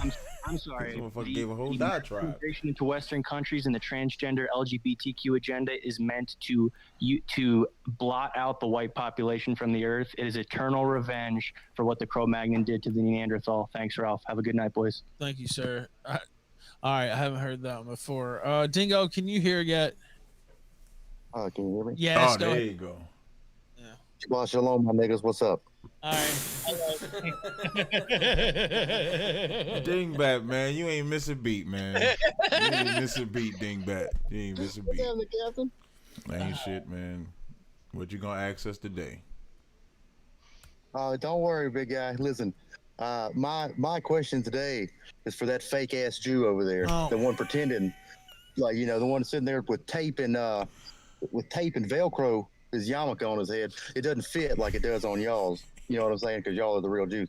But Mr. What's his name? No, Judas. I was not trying to be rude. I was wondering. I was looking at the NGO list for people for non-governmental organizations that help, if you will, migrants get from Northern Africa and other places in the Middle East to Europe. And every single one of them, out of 26, they're all run by people literally from Israel. Israel Aid is one. I mean, in America, you've got Doctors Without Borders. They're Jews. What is the big deal with y'all's strict border restrictions? And then also y'all coming to Europe and be like, hey, criminals, rapists, please come to these white countries. Why is every one of them from Israel? Okay, so I can respond to that. A couple of things. First of all, I didn't go through the list that you mentioned, but they're I got it right here. All right, you can post it to the group, but I don't think they're all Jews, because there's plenty of non-Jews that also promote open borders. Now, the Jews that promote open borders for Europe, okay, they also push Israel to tear down its wall and to allow African migrants as well. Here in Israel, we have leftists, just like in America, you have leftists, and you have nationalists and you have globalists. These two forces are affecting all of us. All right, not just you guys. When I was in America, I voted for Trump because I was not happy with open borders. When I'm in Israel, I vote for right-wing parties here as well. So I don't feel particularly guilty that people who share some genes with me are doing bad things. Just like I don't think that the captain needs to feel guilty that people that share his genes commit 52% of the crime. It's not his fault. He's not the one committing crime. So I'm not the one calling for open borders. I'm not going to feel guilty about it. I'm not going to apologize. I fight against it because I want my country to be safe and I want America to be safe. And I believe in some version of ethno-nationalism because I'm an Israeli Zionist. So the disrespectful tone of your call and the way you're approaching this as if I am part of some cabal that has an interest in opening your borders is wrong. In fact, I'll tell you even more. Our prime minister, Bibi Netanyahu, is right wing. He's been prime minister for 2 decades, right? He's friendly and aligned with all of the right wing closed border politicians in Europe, as well as with Trump, less so with Obama and Biden and other open borders. So it's a little more complex than you make it out to be. Now, it's not an illegitimate argument to be open borders. I'm against it, but it's something that many Jews and non-Jews believe in because the globalist movement today is something that's gained a lot of traction. And I, like you, hope that the globalist movement gets squashed. That's my answer to you. Well, all right. Well, that's cool. I guess as far as the disrespectful tone of my question, listen, you've been disrespectful to my friend Captain Tazaryach here all night, so I don't feel guilty at all about being rude to you a little bit. But as far as the organizations being non-Jews, that's not correct. I mean, I'm looking at all of them right here, and most of them have the name Israel in them. And so my question to you, I guess, then would be, if the left-wing Jews in Israel that are trying to get your border taken down, like if they're so effective at doing it in America and Europe, why do they have zero luck in Israel? Is it just because you guys are? Well, first of all, I'll explain to you. Israel's population is mostly Sephardic Jews, like myself, from Arabic countries. We tend to be more to the right. Even in America, Sephardic Jews, overwhelmingly 90% vote Republican. Right? They probably see the world similar to the way you do, just not as anti-Semitic as you seem to be. Now, similarly, in Israel, the Ashkenazi European Jews who tend to lean more to the left, more globalist, not always, but more, they have less power in Israel because they're a minority. And therefore, in Israel's right wing, and even though we have parties that are constantly trying to open our borders, constantly trying to make us like Europe. They see New York City, they see Paris, they see London as a model of what they want Israel to be like, and with limited success. Maybe Tel Aviv is a little bit like that, but most of Israel isn't. And Israel's a democracy. People vote, and those guys just don't get enough votes. They have money, they have NGOs here, they invest hundreds of millions, if not billions, trying to get in power. There's ads all over the street of how terrible Netanyahu is, Bibi, and how great it is to be leftist, but we don't want to be leftists here. Now, the Jews in America also, don't forget, like what you call like the more base Jews. Jews that come to Israel tend to be more based, more Zionist, more nationalist. Jews that are more globalist tend to live outside of Israel. So it makes sense that you're still going to have right-wing Jews in America, but in more of a minority. Because living in America itself is a statement of saying, look, we're part of the greater world. Judaism is not so important as an ethnicity.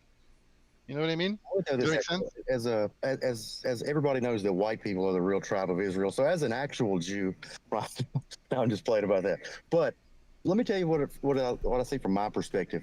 So from my perspective, I see the World Jewish Congress. That's where Jews who are members of parliaments and governments and countries all around the world, they meet up, once or twice a year in Israel to talk about how they could sway their host nation to vote on different pieces of legislation to benefit your country, right? So I know that that's a thing. I know that these other little groups are a thing, like the Bilderberg group. Most of these people are Jews also. So like what I see your little hive is a central operating location, right? As Israel, okay? And you send out your little drones to do one thing in everybody else's nation, like, flood it with outsiders. Yet in your home nation, you let nobody that's not what you call a Jew, which you support with genetic tests, come in. So I see it as like you have one policy at home and you send your agents out to fulfill other policies outside of your little hive there. I mean, is that an inaccurate description? Could you see why I might see it that way? I could definitely see why you see it that way, but there are parts of it that are inaccurate. Okay.